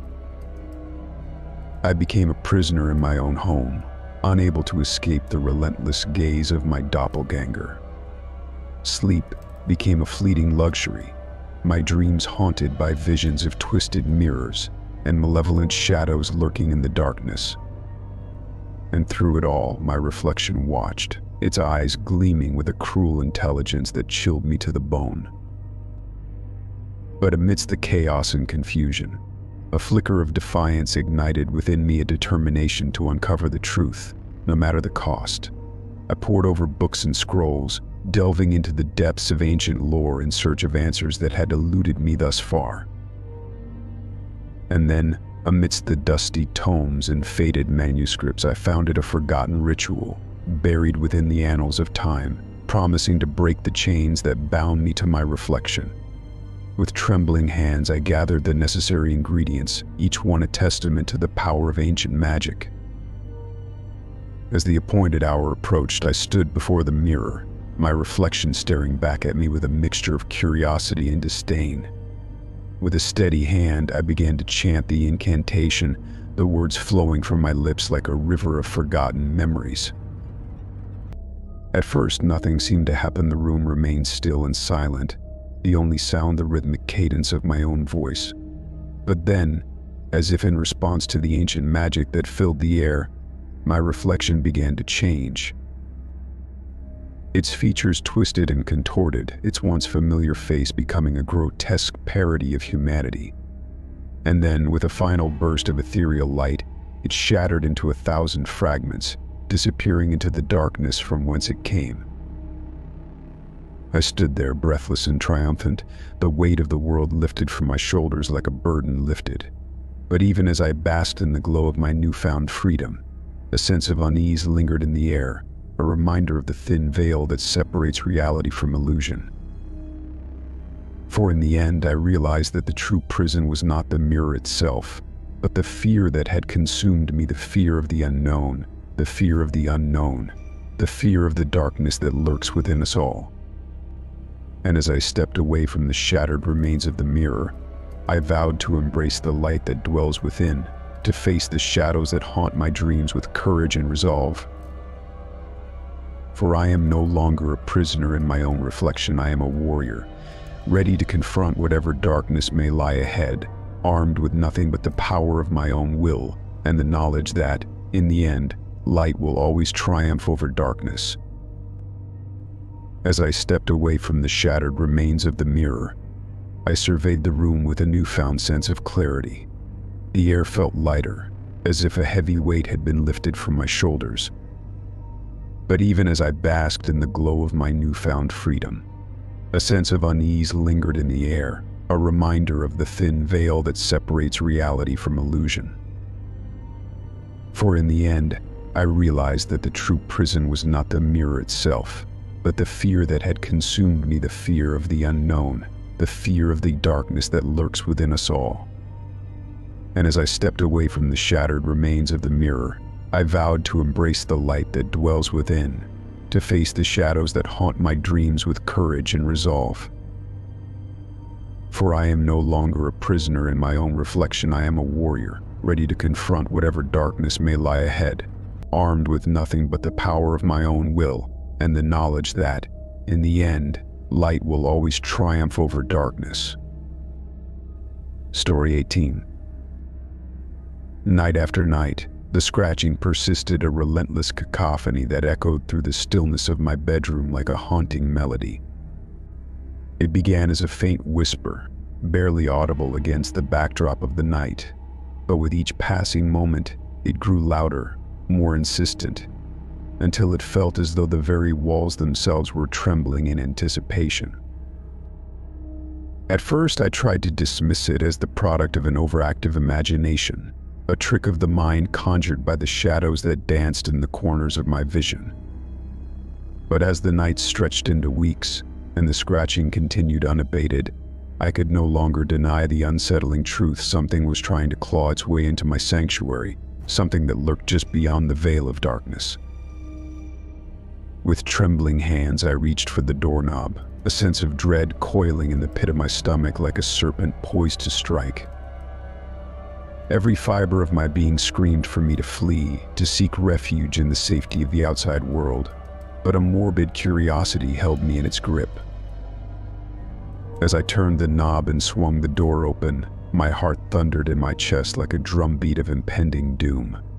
But to my dismay, there was nothing there, just an empty hallway shrouded in darkness, the faint glow of moonlight filtering in through the windows, casting eerie shadows upon the walls.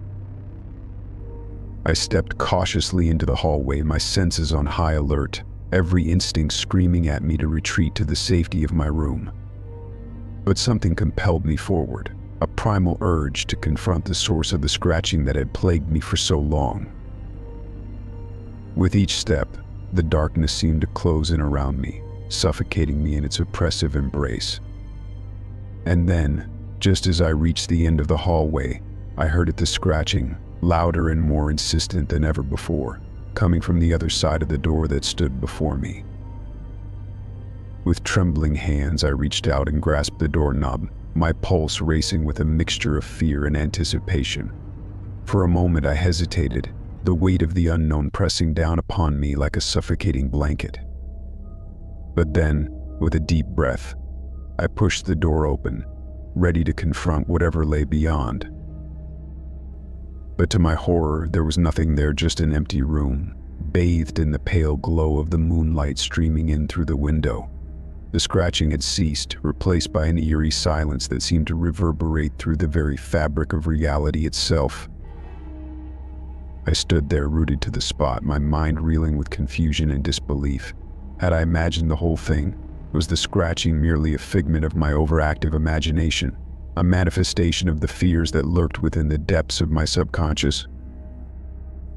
But deep down, I knew the truth. The scratching was real, a tangible presence that had haunted me night after night, driving me to the brink of madness, And though I had found no answers in the empty room before me, I knew that the source of the scratching was still out there, lurking in the shadows, waiting to strike.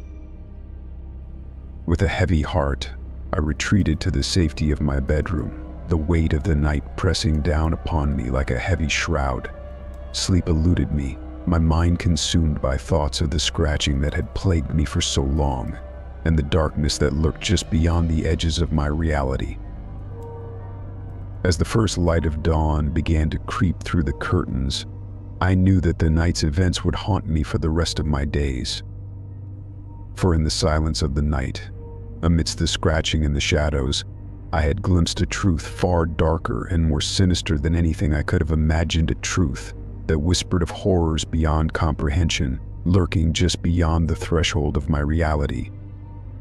And though I may never know the full extent of what lies in wait in the darkness, one thing is certain: I will never forget the scratching at my door and the terror that it unleashed upon my soul. As the first light of dawn began to creep through the curtains, I knew that the night's events would haunt me for the rest of my days. For in the silence of the night, amidst the scratching and the shadows, I had glimpsed a truth far darker and more sinister than anything I could have imagined, a truth that whispered of horrors beyond comprehension, lurking just beyond the threshold of my reality. And though I may never know the full extent of what lies in wait in the darkness, one thing is certain: I will never forget the scratching at my door and the terror that it unleashed upon my soul. In the days that followed, I became consumed by a relentless obsession and insatiable need to uncover the truth behind the scratching that had plagued me for so long. I scoured every inch of my home, searching for any clue, any shred of evidence that might shed light on the mystery that had consumed my life. But no matter how hard I searched, the answers remained elusive, slipping through my fingers like grains of sand. It was as if the scratching itself had become a phantom, a specter that defied explanation, haunting me with its silent presence. And as the nights wore on, the scratching continued, each sound more chilling than the last, as if mocking my futile attempts to understand its origins. I began to question my own sanity, doubting the reality of the world around me, trapped in a never-ending cycle of fear and uncertainty. But amidst the chaos and confusion, a glimmer of hope flickered in the darkness, a realization that the answers I sought might lie not in the tangible world, but in the recesses of my own mind. With a newfound determination, I delved into the depths of my subconscious, seeking solace in the hidden truths that lurked within. And there, amidst the tangled web of memories and emotions, I found it a fragment of a forgotten dream, buried beneath the weight of years gone by. In it, I saw myself standing before the door, bathed in the glow of the moonlight, my hand trembling as I reached out to grasp the doorknob. But as I pushed the door open, there was no empty room waiting for me, just darkness, vast and impenetrable, stretching out into eternity. And in that moment I realized that the scratching was not some external force, but a manifestation of the fears that lurked within my own heart. With this newfound revelation, I felt a weight lift from my shoulders, as if a burden I had carried for so long had finally been lifted. The scratching no longer held power over me. It was simply a reminder of the depths of my own fears, a specter that could be banished with nothing more than the light of understanding. As I stood before the door once more, bathed in the soft glow of the moonlight, I felt a sense of peace wash over me like a gentle breeze. And though the scratching may continue to echo through the halls of my mind, I know that I am no longer its prisoner. I am free. Story 19. The morning sun filtered through the curtains, casting long shadows across the room as I blinked awake, greeted by a sense of unease that settled like a heavy fog in the pit of my stomach. Rubbing the sleep from my eyes, I sat up in bed, my gaze drifting to the empty space beside me where my spouse should have been. Confusion rippled through me as I scanned the room, searching for any sign of my family. But all I found was silence, broken only by the faint sound of my own breathing echoing in the stillness of the morning. Throwing back the covers, I swung my legs over the side of the bed and made my way through the house, the floorboards creaking beneath my feet with each hesitant step. As I moved from room to room, a growing sense of dread clawed at the edges of my consciousness, whispering of horrors unseen and truths unspoken. But when I reached the living room, the full extent of the nightmare revealed itself. The room lay in disarray, furniture overturned and belongings strewn about as if caught in the throes of some violent struggle. And yet there was no sign of a struggle, no indication of what could have caused such chaos. Heart pounding in my chest, I called out for my family, my voice echoing off the walls in a desperate plea for reassurance. But there was no response, only the hollow silence of an empty house. Frantic now, I searched every inch of the house, tearing through drawers and closets in a desperate bid to find some clue as to what had happened. But the more I searched, the more elusive the truth became, slipping through my fingers like grains of sand in a desert storm. Hours passed in a blur as I wandered the empty halls, my mind a whirlwind of fear and uncertainty. Where had they gone? What had happened to them? And why was I the only one left behind? Exhausted and defeated, I sank to the floor, tears stinging my eyes as I grappled with the enormity of my loss. My family, my everything, had vanished without a trace, leaving me stranded in a world suddenly devoid of warmth and light. But even as despair threatened to consume me whole, a glimmer of hope flickered in the darkness. For I refused to believe that they were truly gone, that this nightmare was anything more than a cruel trick of fate. And so, with newfound determination, I resolved to uncover the truth, no matter the cost. Gathering what little strength remained within me, I set out into the unknown, determined to unravel the mystery of my family's disappearance. Days turned into weeks as I combed through every lead, chased down every rumor, but the truth remained as elusive as ever, a mirage shimmering on the horizon, always just out of reach. But I refused to give up, driven by a stubborn resolve that burned bright within me. For I knew that somewhere, out there in the vast expanse of the world, my family was waiting for me, their absence a silent plea for rescue. And then, just when all hope seemed lost, a breakthrough came in the form of a cryptic message, a single clue hidden in the depths of the internet like a needle in a haystack. With renewed determination, I followed the trail wherever it led, each step bringing me closer to the truth. And finally, after what felt like an eternity of searching, I found myself standing on the threshold of a hidden world, a realm of darkness and deceit where nothing was as it seemed. But I was undeterred, my resolve unshakable as I plunged headlong into the abyss, ready to confront whatever horrors awaited me on the other side. And then, in a moment of clarity, the pieces fell into place. The truth laid bare before me like an open wound. My family had been taken, kidnapped by forces beyond my comprehension, their disappearance part of a larger scheme that reached far beyond the confines of my understanding. But even as the darkness threatened to consume me whole, I refused to surrender to despair. For I knew that as long as there was breath in my body, I would fight tooth and nail to bring them home, to reunite us once more in the light of day. And so, armed with nothing but my determination and the love that burned bright within my heart, I set out into the unknown, ready to face whatever trials lay ahead in my quest to reclaim what was rightfully mine. For in the end, no matter the cost, family was all that mattered, a beacon of hope in the darkest of nights, guiding me ever onward towards the promise of a new dawn. With each passing day, the weight of uncertainty bore down on me like a crushing weight, threatening to crush my spirit beneath its relentless pressure. But I refused to be broken, drawing strength from the memories of happier times and the love that bound us together. And so I pressed onward, fueled by a determination that burned brighter than any darkness the world could throw my way. For I knew that no matter how long the journey, no matter how daunting the obstacles, I would not rest until my family was safe in my arms once more, reunited at last in the warm embrace of home.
Story 20.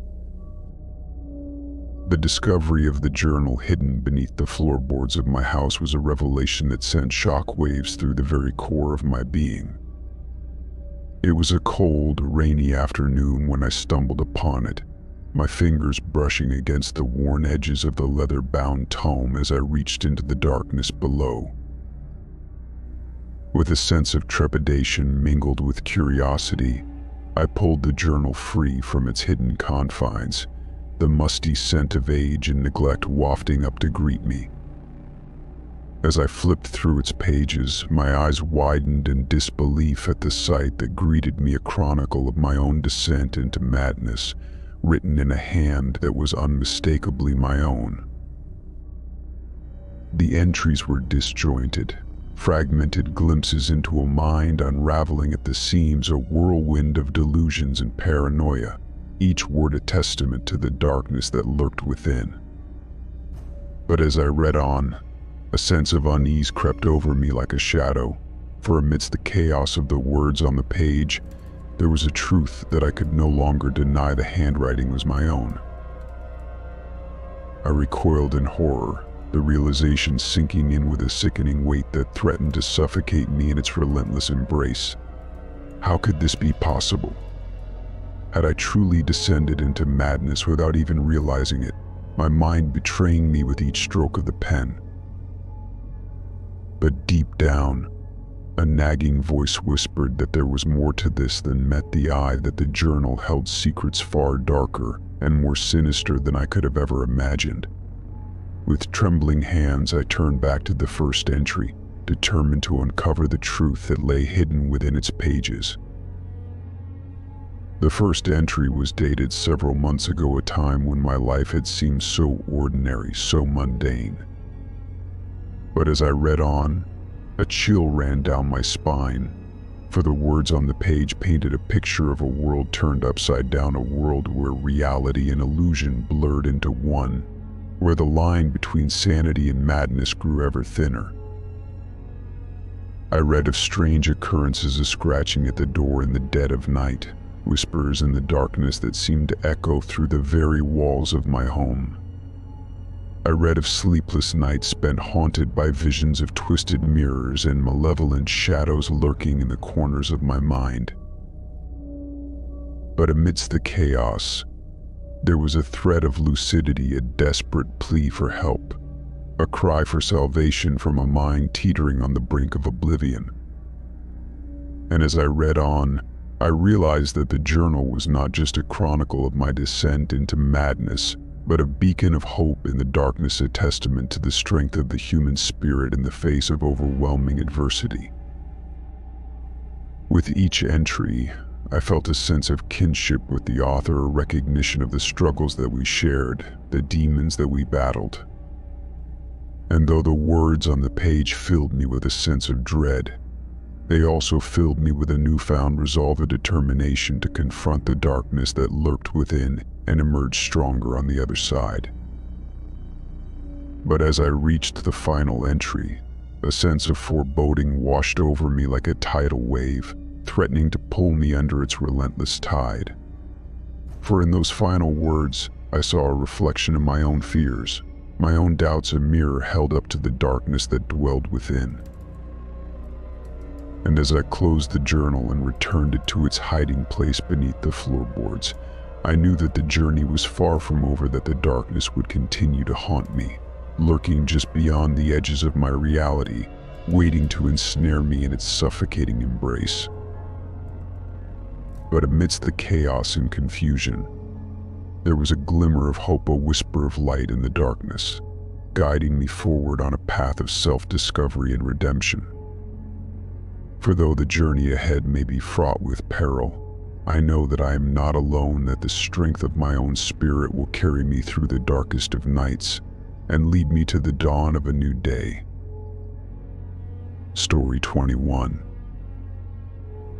The sting of pain jolted me awake, a searing sensation radiating from my chest as if a hot poker had been pressed against my skin. With a gasp, I sat upright, my heart pounding in my chest as I frantically scanned the dimly lit room, trying to make sense of the nightmare unfolding around me. My eyes fell upon the flickering candles arranged in a circle around the bed, their dancing flames casting eerie shadows against the walls. But it was the sight of the symbol carved into my flesh that sent a shiver down my spine, a twisted design etched into my chest with surgical precision, its meaning shrouded in mystery. Panic surged through me as I reached a trembling hand to touch the mark, feeling the rough edges of the wound beneath my fingertips. But as I tried to scream, to call out for help, I realized with a sinking dread that my voice had been stolen from me, leaving me trapped in a silent prison of terror. Desperate to escape, I struggled against the invisible bonds that held me captive, but they refused to yield, tightening their grip with each futile attempt. And as the candles burned low, casting long shadows that seemed to dance with malevolent intent, I knew that I was not alone in the darkness. Whispers echoed in the silence, a chorus of unseen voices speaking in hushed tones that sent a chill down my spine. I strained to make out their words, but they were like a foreign language, incomprehensible and yet somehow familiar, as if echoing from the depths of a half-remembered dream. Fear clutched at my heart as I realized that I was caught in the grip of something far beyond my understanding, a force that defied explanation and threatened to consume me whole. But even as despair threatened to overwhelm me, a glimmer of defiance flickered within me, a stubborn refusal to surrender to the darkness that sought to claim me. With trembling hands, I reached for the nearest candle, its flame dancing in the still air like a beacon of hope amidst the encroaching shadows. And as I held it aloft, its warm light pushing back the darkness, I felt a surge of courage welling up from deep within me, a determination to face whatever horrors awaited me in the night. Gathering my strength, I rose to my feet, the flames of the candles casting long shadows that seemed to stretch and contort with each step I took. But I refused to be deterred, pressing onward through the oppressive darkness with a single-minded focus that bordered on madness. As I moved through the labyrinthine corridors of the house, I felt as if I were being watched, the unseen eyes of some malevolent presence following my every move. But I refused to look back, my gaze fixed firmly ahead as I searched for any sign of a way out, any glimmer of hope in the suffocating gloom. And then, just when it seemed that all was lost, I stumbled upon a hidden doorway concealed behind a tapestry, its ancient wood groaning in protest as I pushed it open. Beyond lay a chamber bathed in an ethereal glow, its walls adorned with strange symbols and arcane sigils that pulsed with otherworldly energy. Heart pounding in my chest, I stepped into the chamber, the air thick with the scent of incense and something darker, something primal that stirred deep within my soul. And as I approached the center of the room, I saw it a pedestal bathed in a pool of soft light, upon which rested a gleaming dagger adorned with strange runes. With a sense of dread mingled with determination, I reached out and grasped the dagger, its hilt cool against my skin as I felt its power coursing through me. And then, with a single swift motion, I brought the blade down upon the symbol carved into my chest, cutting through flesh and bone with a sickening squelch. As blood pooled around me, I felt a surge of liberation wash over me, the invisible bonds that had held me captive shattering like brittle glass. And as I looked up, I saw them, my family, their faces bathed in the soft glow of the candles, their eyes brimming with tears of relief as they rushed to embrace me. In that moment, surrounded by the warmth of their love, I knew that I had triumphed over the darkness that had threatened to consume me. And though the scars of that night would linger long after the candles had burned low, I also knew that I would never again be afraid to face the shadows that lurked in the depths of my own soul. Story 22.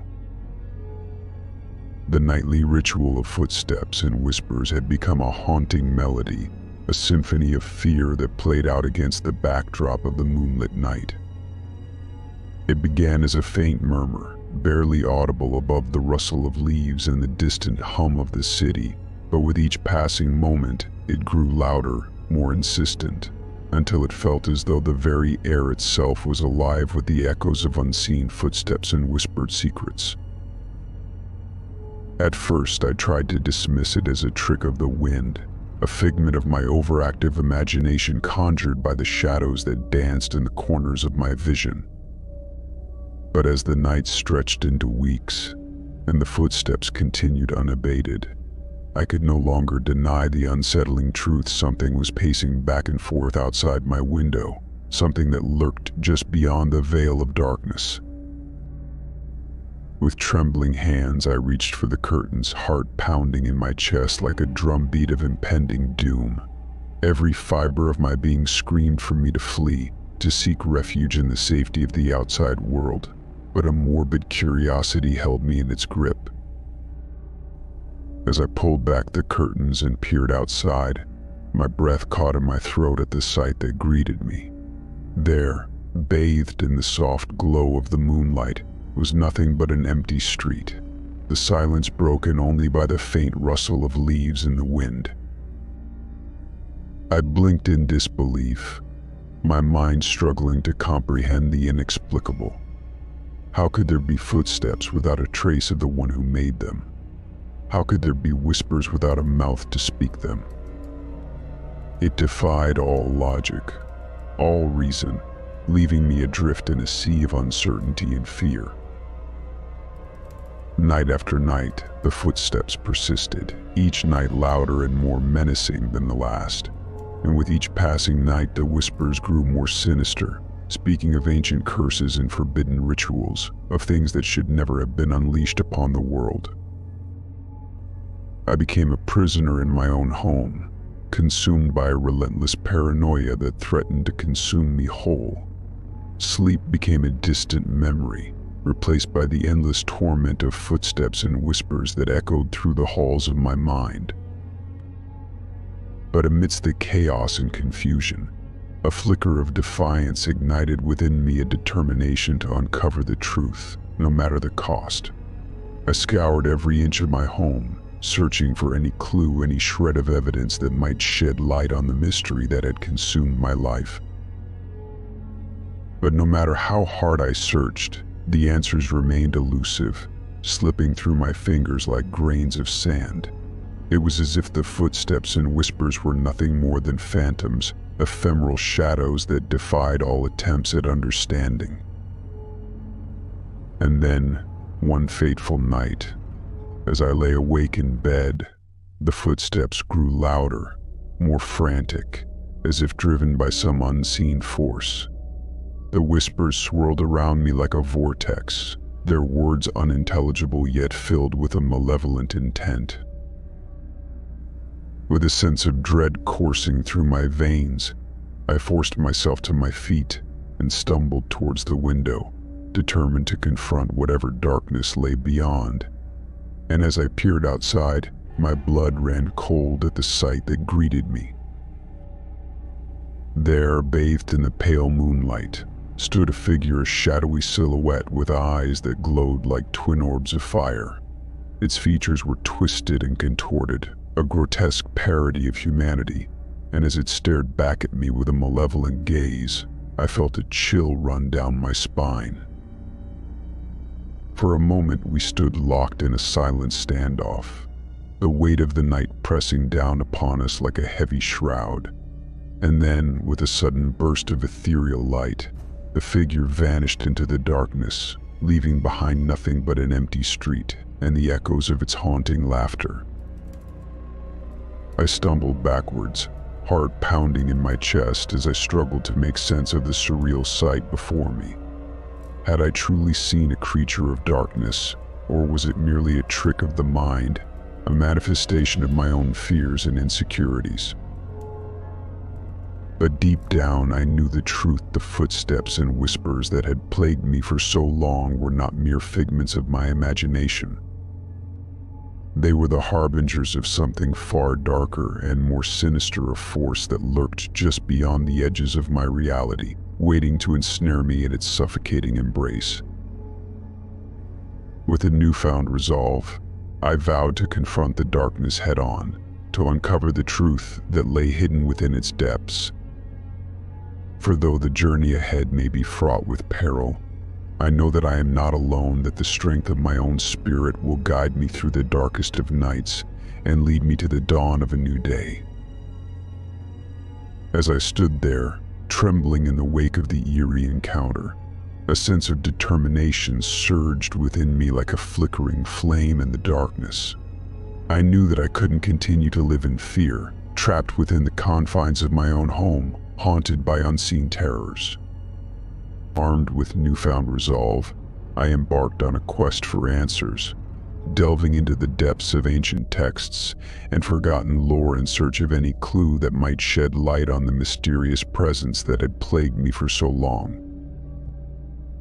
But with each passing day, the mystery only deepened, the whispers of the past echoing through the corridors of time, revealing fragments of a history shrouded in darkness. And as I unraveled the threads of the past, I came to realize that the footsteps and whispers were not merely random occurrences. They were manifestations of a curse that had plagued my family for generations, a curse born of ancient rituals and forbidden knowledge. With this revelation, a sense of dread washed over me like a tidal wave, threatening to pull me under its relentless tide. For I knew that the curse could not be broken easily, that it would take more than mere determination to overcome the darkness that lurked within. But amidst the chaos and confusion, there was a glimmer of hope, a whisper of light in the darkness, guiding me forward on a path of redemption and salvation. And though the journey ahead may be fraught with peril, I know that I am not alone, that the strength of my own spirit will carry me through the darkest of nights and lead me to the dawn of a new day.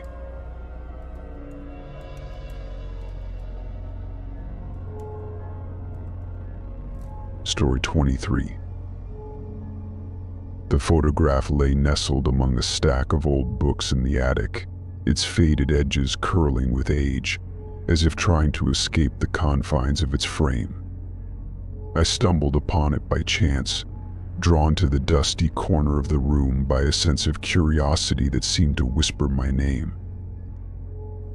As I picked up the photograph, a chill raced down my spine, sending shivers cascading across my skin like a wave crashing against the shore. For there, staring back at me from the yellowed paper, was a figure I knew all too well myself, or so it seemed, standing in front of the very house I now called home. But as I studied the image closer, a sense of unease settled over me like a heavy shroud, for the figure in the photograph seemed to be watching me, its eyes filled with a malice that sent a shiver down my spine. I blinked, convinced it was a trick of the light, a figment of my imagination brought on by the dimness of the attic and the weight of the past pressing down upon me. But when I looked again, the figure remained, its gaze fixed upon me with an intensity that made my blood run cold. Heart pounding in my chest, I tore my eyes away from the photograph, the sense of dread gnawing at the edges of my consciousness like a hungry beast. But try as I might, I could not shake the feeling that I was being watched, that the figure in the image held some sinister power over me. Determined to unravel the mystery, I set out to learn more about the photograph, scouring old family albums and dusty archives in search of clues that might shed light on its origins. But the more I searched, the deeper the mystery seemed to grow, the answers slipping through my fingers like sand in the wind. And then, just when I was ready to give up hope, A breakthrough came in the form of an old newspaper article, buried deep within the archives of the local library. It spoke of a family that had once lived in the house, a family torn apart by tragedy and loss, their names lost to the passage of time. But as I read on, a sense of recognition washed over me, a feeling that I had stumbled upon something far more sinister than mere coincidence. For in the grainy black and white photograph accompanying the article, I saw the figure from the photograph in the attic, its eyes filled with the same malevolence that had haunted my dreams. With trembling hands, I delved deeper into the archives, scouring old records and faded photographs in search of answers. And as I pieced together the fragments of the past, a chilling truth began to emerge, one that sent shivers down my spine and turned my blood to ice. It seemed that the family who had once lived in the house had been plagued by a series of inexplicable tragedies, each more horrifying than the last. And at the center of it all was a figure shrouded in darkness, a shadowy presence that seemed to linger at the edges of every photograph, its eyes filled with a hunger that could not be quenched. But as I delved deeper into the mystery, I realized that the figure was not merely a bystander, but a malevolent force hell-bent on wreaking havoc upon the world of the living. And somehow, through some twisted quirk of fate, it had set its sights upon me, determined to drag me down into the depths of its own twisted reality. Terrified and alone, I knew that I had to confront the darkness head-on, to banish the shadowy figure from my life once and for all. And so, armed with nothing but my own courage and determination, I returned to the attic, the photograph clutched tightly in my trembling hands. As I stood before the image, its eyes boring into mine with a hunger that seemed to consume me from within, I felt a surge of defiance welling up from deep within me. For I knew that no matter how powerful the darkness may be, it could never extinguish the light of hope that burned bright within my soul. With a steady hand, I reached for a nearby candle, its flame flickering in the still air like a beacon of hope amidst the encroaching shadows. And as I held it aloft, its warm light pushing back the darkness, I felt a surge of strength coursing through me, a determination to face whatever horrors awaited me in the night. With a single swift motion, I brought the flame to the photograph, watching as the edges caught fire and the image began to curl and blacken with smoke. And as the flames consumed the paper, I felt a weight lift from my shoulders, a sense of liberation washing over me like a wave crashing against the shore. In that moment, I knew that I had triumphed over the darkness that had sought to claim me, that I had emerged from the depths of despair stronger and more resilient than ever before. And though the scars of the past would linger long after the flames had died down, I also knew that I would never again be afraid to confront the shadows that lurked in the depths of my own soul. Story 24. The night had been restless, filled with fitful dreams that danced on the edge of my consciousness like shadows in the moonlight. When I finally emerged from the depths of slumber, I was greeted by a sight that sent a chill down my spine, my body, covered in bruises and scratches, as if I had been dragged across the floor while I slept. Panic surged through me like a tidal wave, threatening to drown me in its suffocating embrace. How had this happened? What unseen force had laid claim to my sleeping form, leaving behind a trail of evidence that spoke of horrors beyond comprehension? As I struggled to piece together the events of the night before, a sense of overwhelming dread washed over me like a torrential rain, clouding my thoughts and obscuring the memories that lurked just beyond the edges of my consciousness. Try as I might, I could recall nothing, just fragments of dreams that flitted through my mind like phantoms in the darkness. With trembling hands, I learned of the fears and insecurities that lurked within. With a heavy heart, I resolved to confront the darkness head-on, to embrace the shadows that haunted my dreams with courage and resolve. For though the journey ahead may be fraught with peril, I know that I am not alone, that the strength of my own spirit will guide me through the darkest of nights and lead me to the dawn of a new day. As I delve deeper into the recesses of my mind, I uncovered memories that had long been buried beneath layers of denial and repression. Visions of past traumas and fears that I had sought to forget flooded my consciousness, each one a piece of the puzzle that had eluded me for so long. But amidst the darkness, there was also light, a glimmer of hope that shone like a beacon in the night. For with each memory unearthed, I found a newfound strength within myself, a resilience that had been forged in the fires of adversity. Armed with this newfound understanding, I vowed to confront the darkness head-on, to embrace the shadows that lurked within with courage and resolve. For though the journey ahead may be fraught with peril, I know that I am not alone, that the strength of my own spirit will guide me through the darkest of nights and lead me to the dawn of a new day. Story 25. The forest behind my house had always held a certain allure, its ancient trees whispering secrets to those who dared to listen. But on this particular night, as the moon hung low in the sky and the shadows danced among the branches, it seemed to beckon to me with an urgency I could not ignore.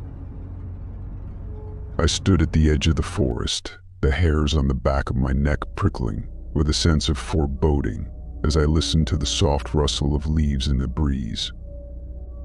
And then, amidst the gentle symphony of the night, I heard it, the sound of my own voice calling out to me from the depths of the forest. At first I thought it was a trick of the wind, a mere echo bouncing off the trees and distorting reality. But as I listened closer, I realized that the voice was real, tangible, its cadence unmistakable, and its familiarity. Heart pounding in my chest, I stepped into the darkness, the soft earth yielding beneath my feet as I ventured deeper into the embrace of the forest.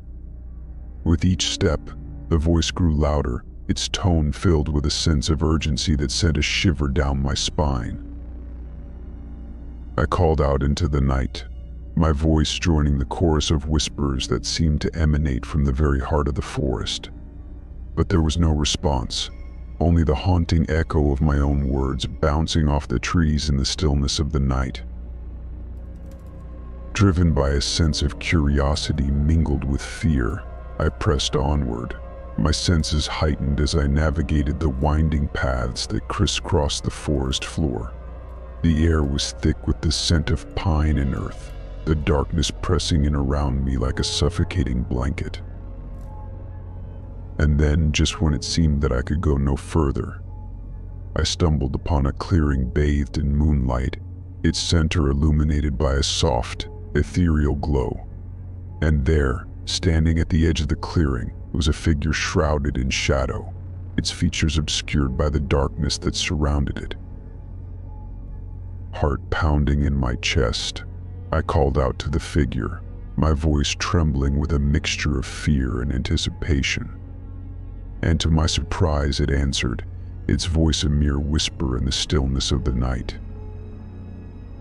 As I approached, the figure stepped forward into the light, revealing itself to be a reflection of my own likeness, its eyes filled with a sadness that seemed to mirror my own.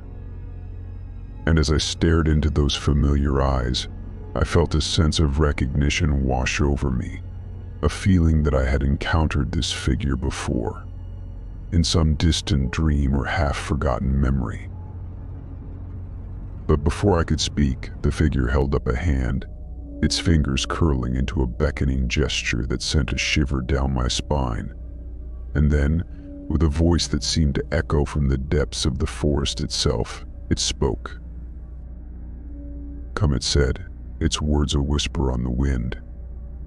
Come with me, and together we shall uncover the secrets that lie hidden in the darkness. Unable to resist the pull of the figure's words, I stepped forward, my heart pounding in my chest as I followed it deeper into the heart of the forest.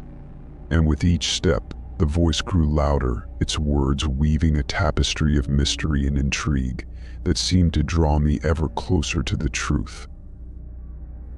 As we ventured deeper into the darkness, the trees seemed to close in around us, their twisted branches reaching out like skeletal fingers to ensnare us in their grasp.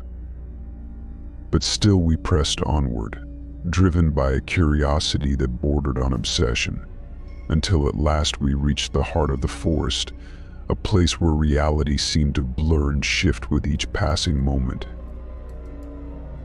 And there, amidst the tangled undergrowth and gnarled roots, we found it a hidden glade bathed in the soft glow of moonlight, its center occupied by a single, ancient tree whose branches reached up to the heavens like fingers grasping for the stars.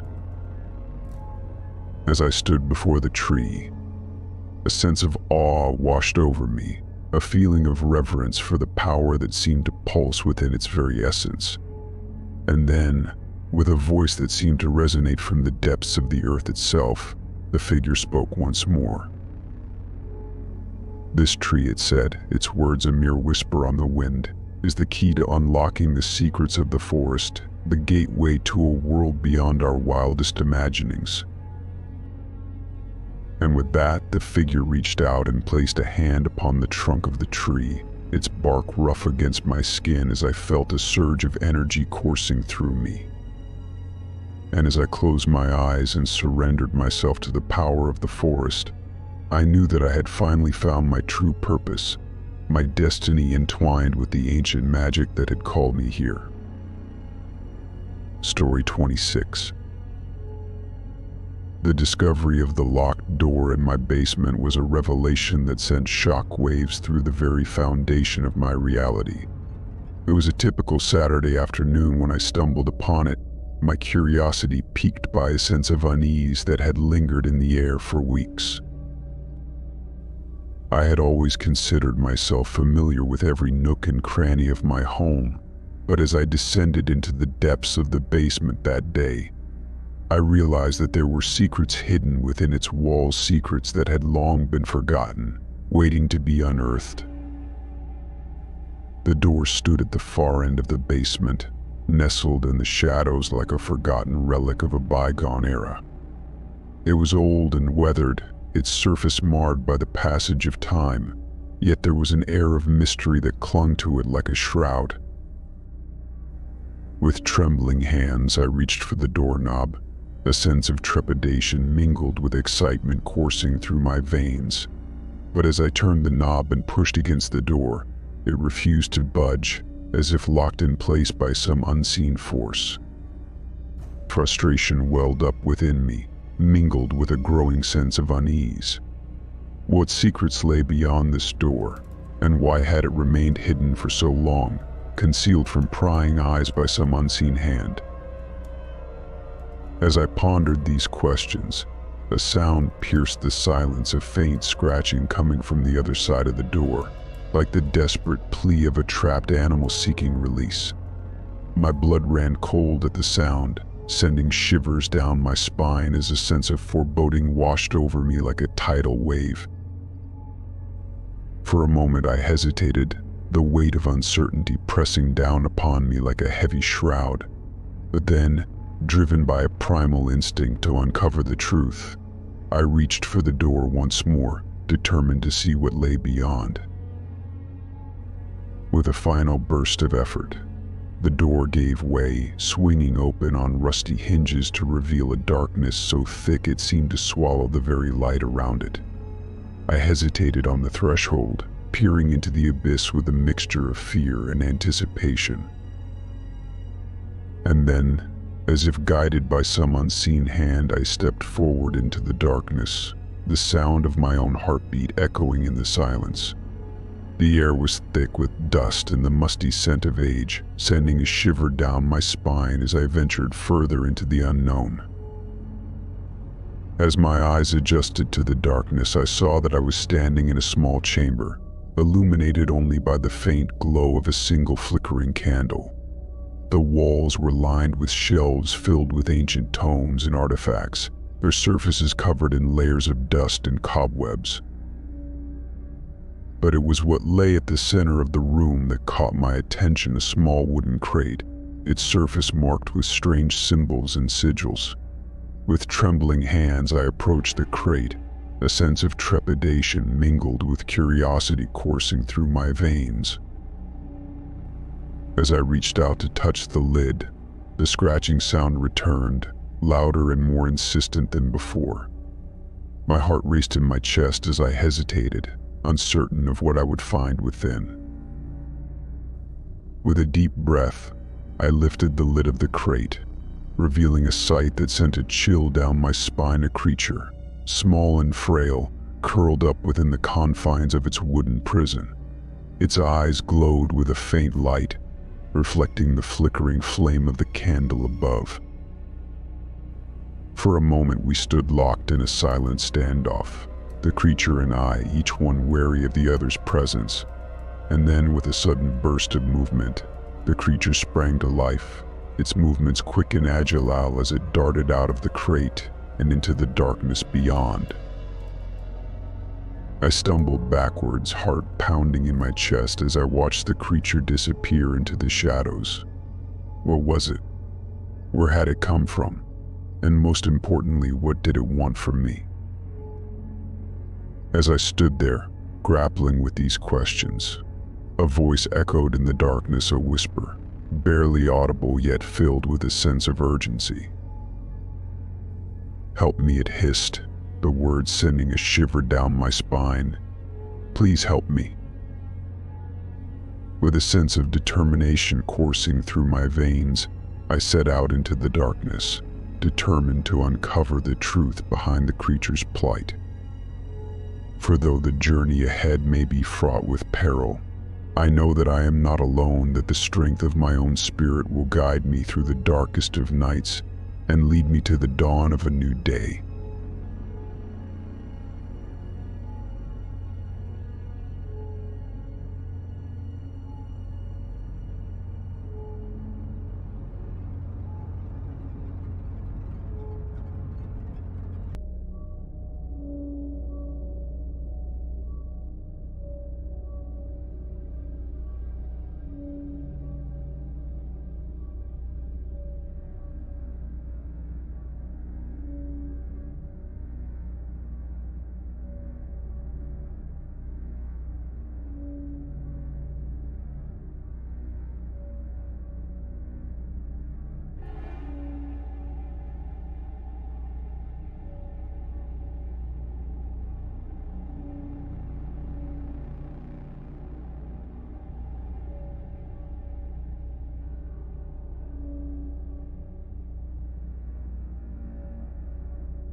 Story 27.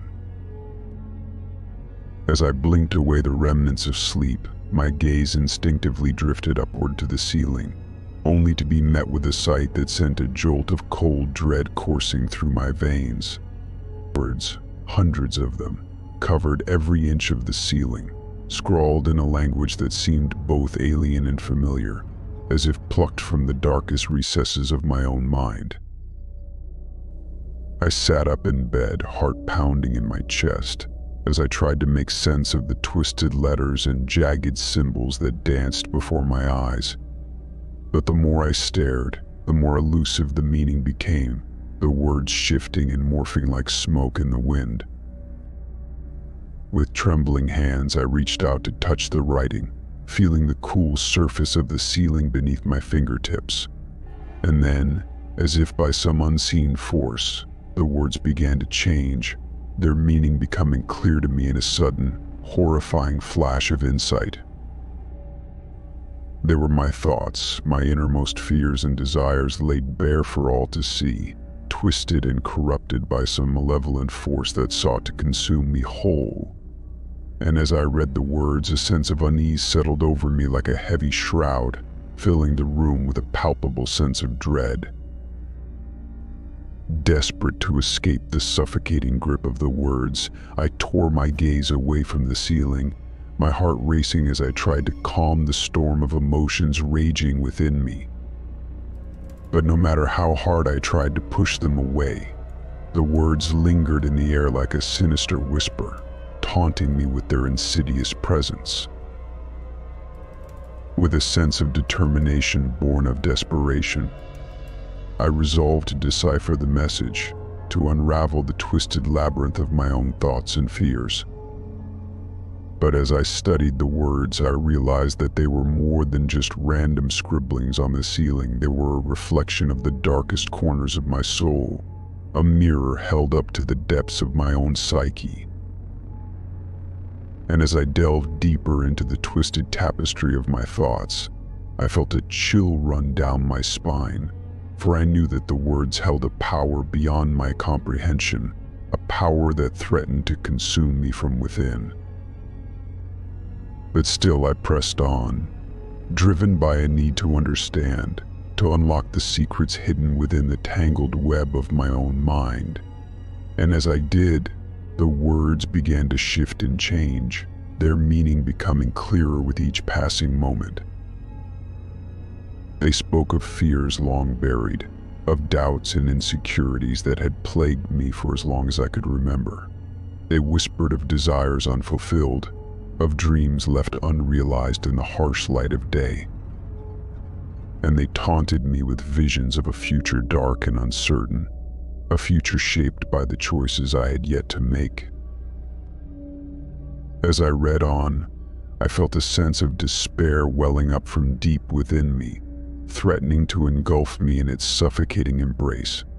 But even as the darkness closed in around me, I refused to surrender to its grasp, clinging to a flicker of hope that burned bright within my soul. With renewed determination, I reached out to the words, tracing their jagged edges with trembling fingers as I sought to unravel the mystery of their meaning. And then, in a moment of clarity, it all became clear the words were not my own, but those of a twisted reflection, a shadow self born from the depths of my own subconscious. And as I realized the truth, a sense of liberation washed over me, freeing me from the suffocating weight of my own thoughts and fears. For I knew that no matter how dark the path ahead may be, I would face it head on, armed with the knowledge that the power to shape my own destiny lay within me.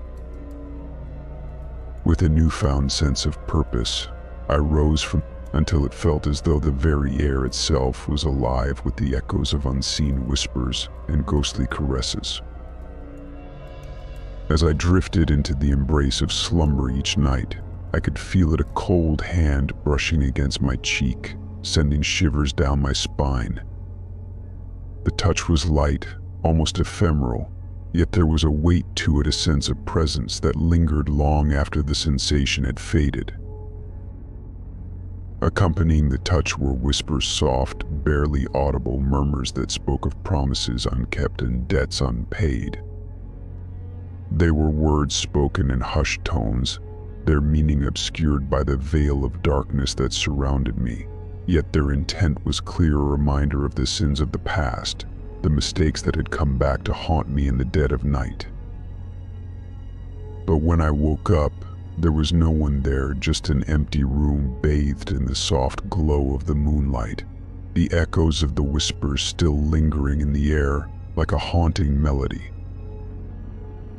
At first I tried to dismiss it as a trick of the mind, a figment of my overactive imagination conjured by the shadows that danced in the corners of my vision. But as the night stretched into weeks, and the whispers continued unabated, I could no longer deny the unsettling truth. Something was reaching out to me from beyond the veil of darkness, something that sought to draw me into its sinister embrace. With each passing night, the whispers grew louder, more insistent, until they seemed to reverberate through the very fabric of reality itself. They spoke of secrets long buried, of sins left unpunished, and with each word I felt a chill run down my spine, a sense of dread that threatened to consume me whole. I became a prisoner in my own home, consumed by a relentless paranoia that gnawed at the edges of my sanity. Sleep became a distant memory, replaced by the endless torment of whispers and ghostly caresses that haunted my dreams. But amidst the chaos and confusion, there was a glimmer of hope, a whisper of light in the darkness, guiding me forward on a path of redemption and salvation. And though the journey ahead may be fraught with peril, I know that I am not alone, that the strength of my own spirit will guide me through the darkest of nights and lead me to the dawn of a new day. With a newfound resolve, I set out to uncover the truth behind the whispers that had plagued me for so long, delving into the depths of ancient lore and forgotten rituals in search of answers that had eluded me thus far. But the path was fraught with danger, each step a struggle against the forces that sought to drag me down into the abyss. Shadows danced on the edge of my vision, whispering secrets that sent shivers down my spine, yet I pressed on, driven by a determination to confront the darkness that lurked within. As I delved deeper into the mysteries of the night, I uncovered truths that sent shock waves through the very core of my being. The whispers spoke of a pact made in blood, of promises broken and souls bound to darkness, and with each revelation, I felt a sense of horror wash over me like a tidal wave. But amidst the darkness, there was also light, a glimmer of hope that shone like a beacon in the night. For I realized that the whispers were not just a curse, but a warning, a reminder of the consequences of my actions, and the power of redemption that lay within my grasp. Armed with this newfound understanding, I vowed to confront the darkness head-on, to embrace the whispers that haunted my dreams with courage and resolve. For though the journey ahead may be fraught with peril, I know that I am not alone, that the strength of my own spirit will guide me through the darkest of nights and lead me to the dawn of a new day. Story 29. The discovery of the photograph album hidden in the attic seemed innocuous at first, a relic from a bygone era filled with memories of happier times. But as I flipped through the pages, tracing the faded edges of each photograph with trembling fingers, I realized that there was something deeply unsettling about the images that stared back at me. At first glance, they appeared to be ordinary family portraits, snapshots frozen in time of my loved ones smiling and laughing, their faces aglow with the warmth of shared moments captured for eternity. But as I studied the photographs closer, a sense of unease settled over me like a heavy shroud, for I realized that the faces were changing, their expressions twisting into grimaces of agony as if caught in the throes of some unspeakable horror. With growing dread, I turned the pages of the album, each new image more disturbing than the last as I watched the faces of my family members contort and warp before my very eyes. Their smiles turned into snarls of pain, their eyes darkening with despair, as if haunted by some unseen specter that lurked just beyond the edges of the frame. I tried to rationalize what I was seeing, to convince myself that it was merely a trick of the light or a figment of my overactive imagination. But deep down, I knew that there was something far more sinister at play, something that defied explanation and sent a chill down my spine. As I reached the final pages of the album, my heart sank like a stone in my chest, for there, amidst the twisted visages of my family members, was a photograph unlike any other. It depicted a scene of unspeakable horror, a tableau of suffering and torment that seemed to pulsate with a malevolent energy all its own. In the center of the image stood a figure, shrouded in darkness, its features obscured by the shadows that danced around it like specters in the night. And as I stared into its empty eyes, I felt a cold dread settle over me. For I knew that this was no ordinary photograph. It was a window into a world of darkness and despair, a world that I had unwittingly stumbled upon. With trembling hands, I closed the album, the weight of its revelations pressing down upon me like a suffocating blanket. And as I sat there in the dim light of the attic, surrounded by memories twisted and corrupted by some unseen force, I realized that I was not alone. For in the silence of the room, I heard the faint sound of whispers, the echo of voices long silenced by the passage of time. And as the darkness closed in around me, I knew that I had to confront the truth, to unravel the mystery of the photograph album and the twisted fate that had befallen my family. Driven by a sense of determination born of desperation, I set out to uncover the secrets hidden within the photographs, to untangle the threads of darkness that bound my loved ones to a fate worse than death. And as I delved deeper into the mystery, I found myself drawn into a world of darkness and despair, a world where the lines between reality and nightmare blurred with each passing moment. But still I pressed on, driven by a stubborn refusal to surrender to the darkness that threatened to consume me whole. With each new revelation, I felt a sense of clarity wash over me, a glimmer of hope amidst the encroaching shadows that surrounded me.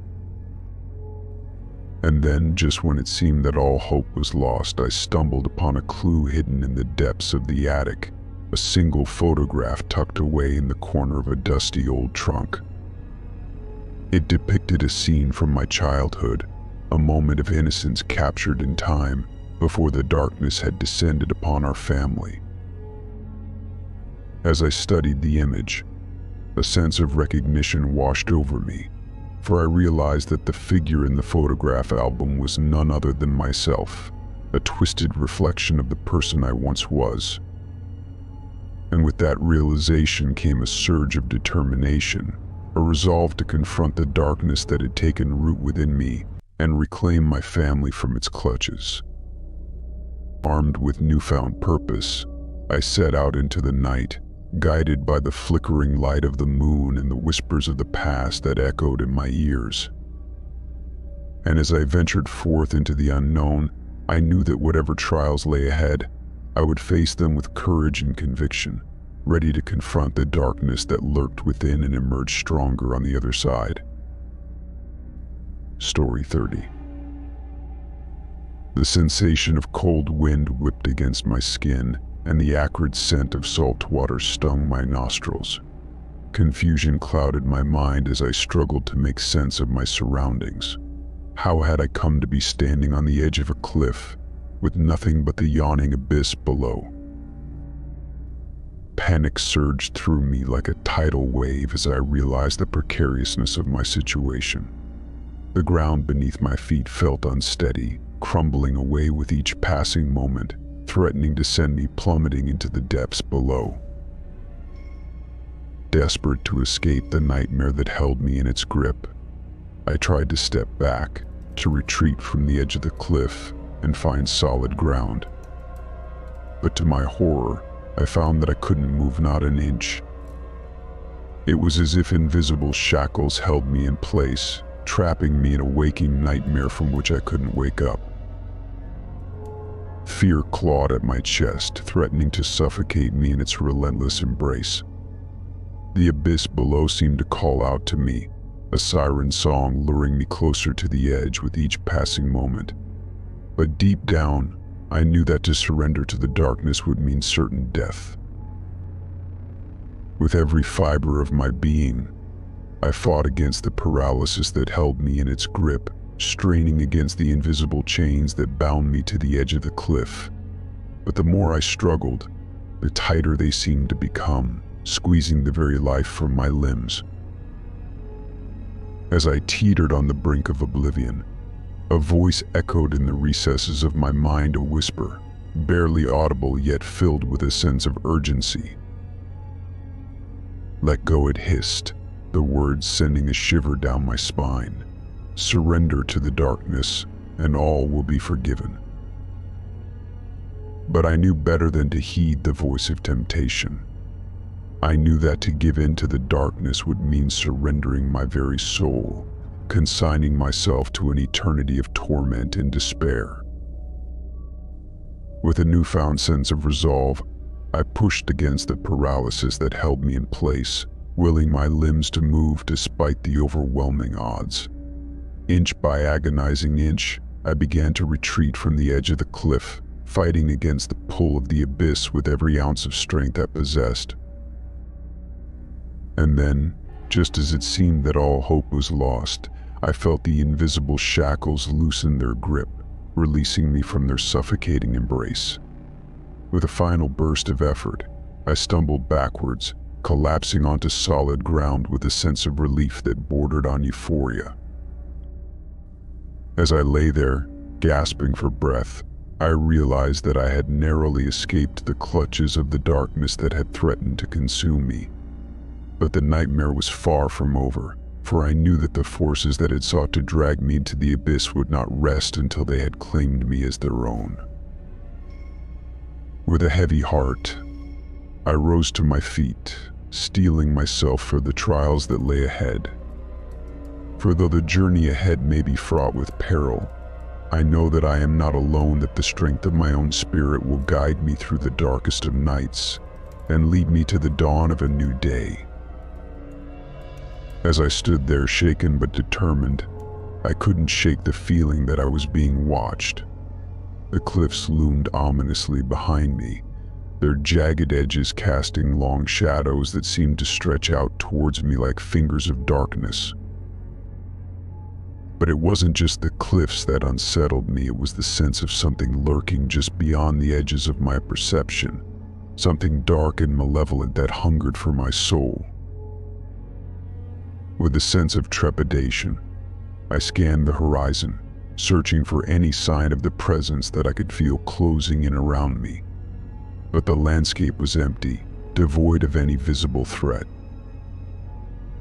And yet, I couldn't shake the feeling that I was being hunted, that the darkness that had tried to claim me at the edge of the cliff was still lurking in the shadows, waiting for the perfect moment to strike. With each passing moment, the sense of unease grew stronger, until it felt as though the very air around me was charged with a palpable sense of dread.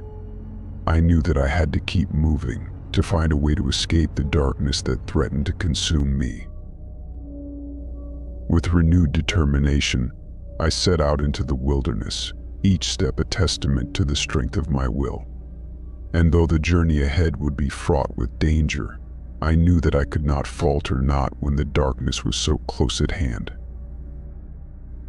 As I ventured deeper into the unknown, the landscape seemed to shift and warp around me, twisting into grotesque shapes that seemed to mock my efforts to escape.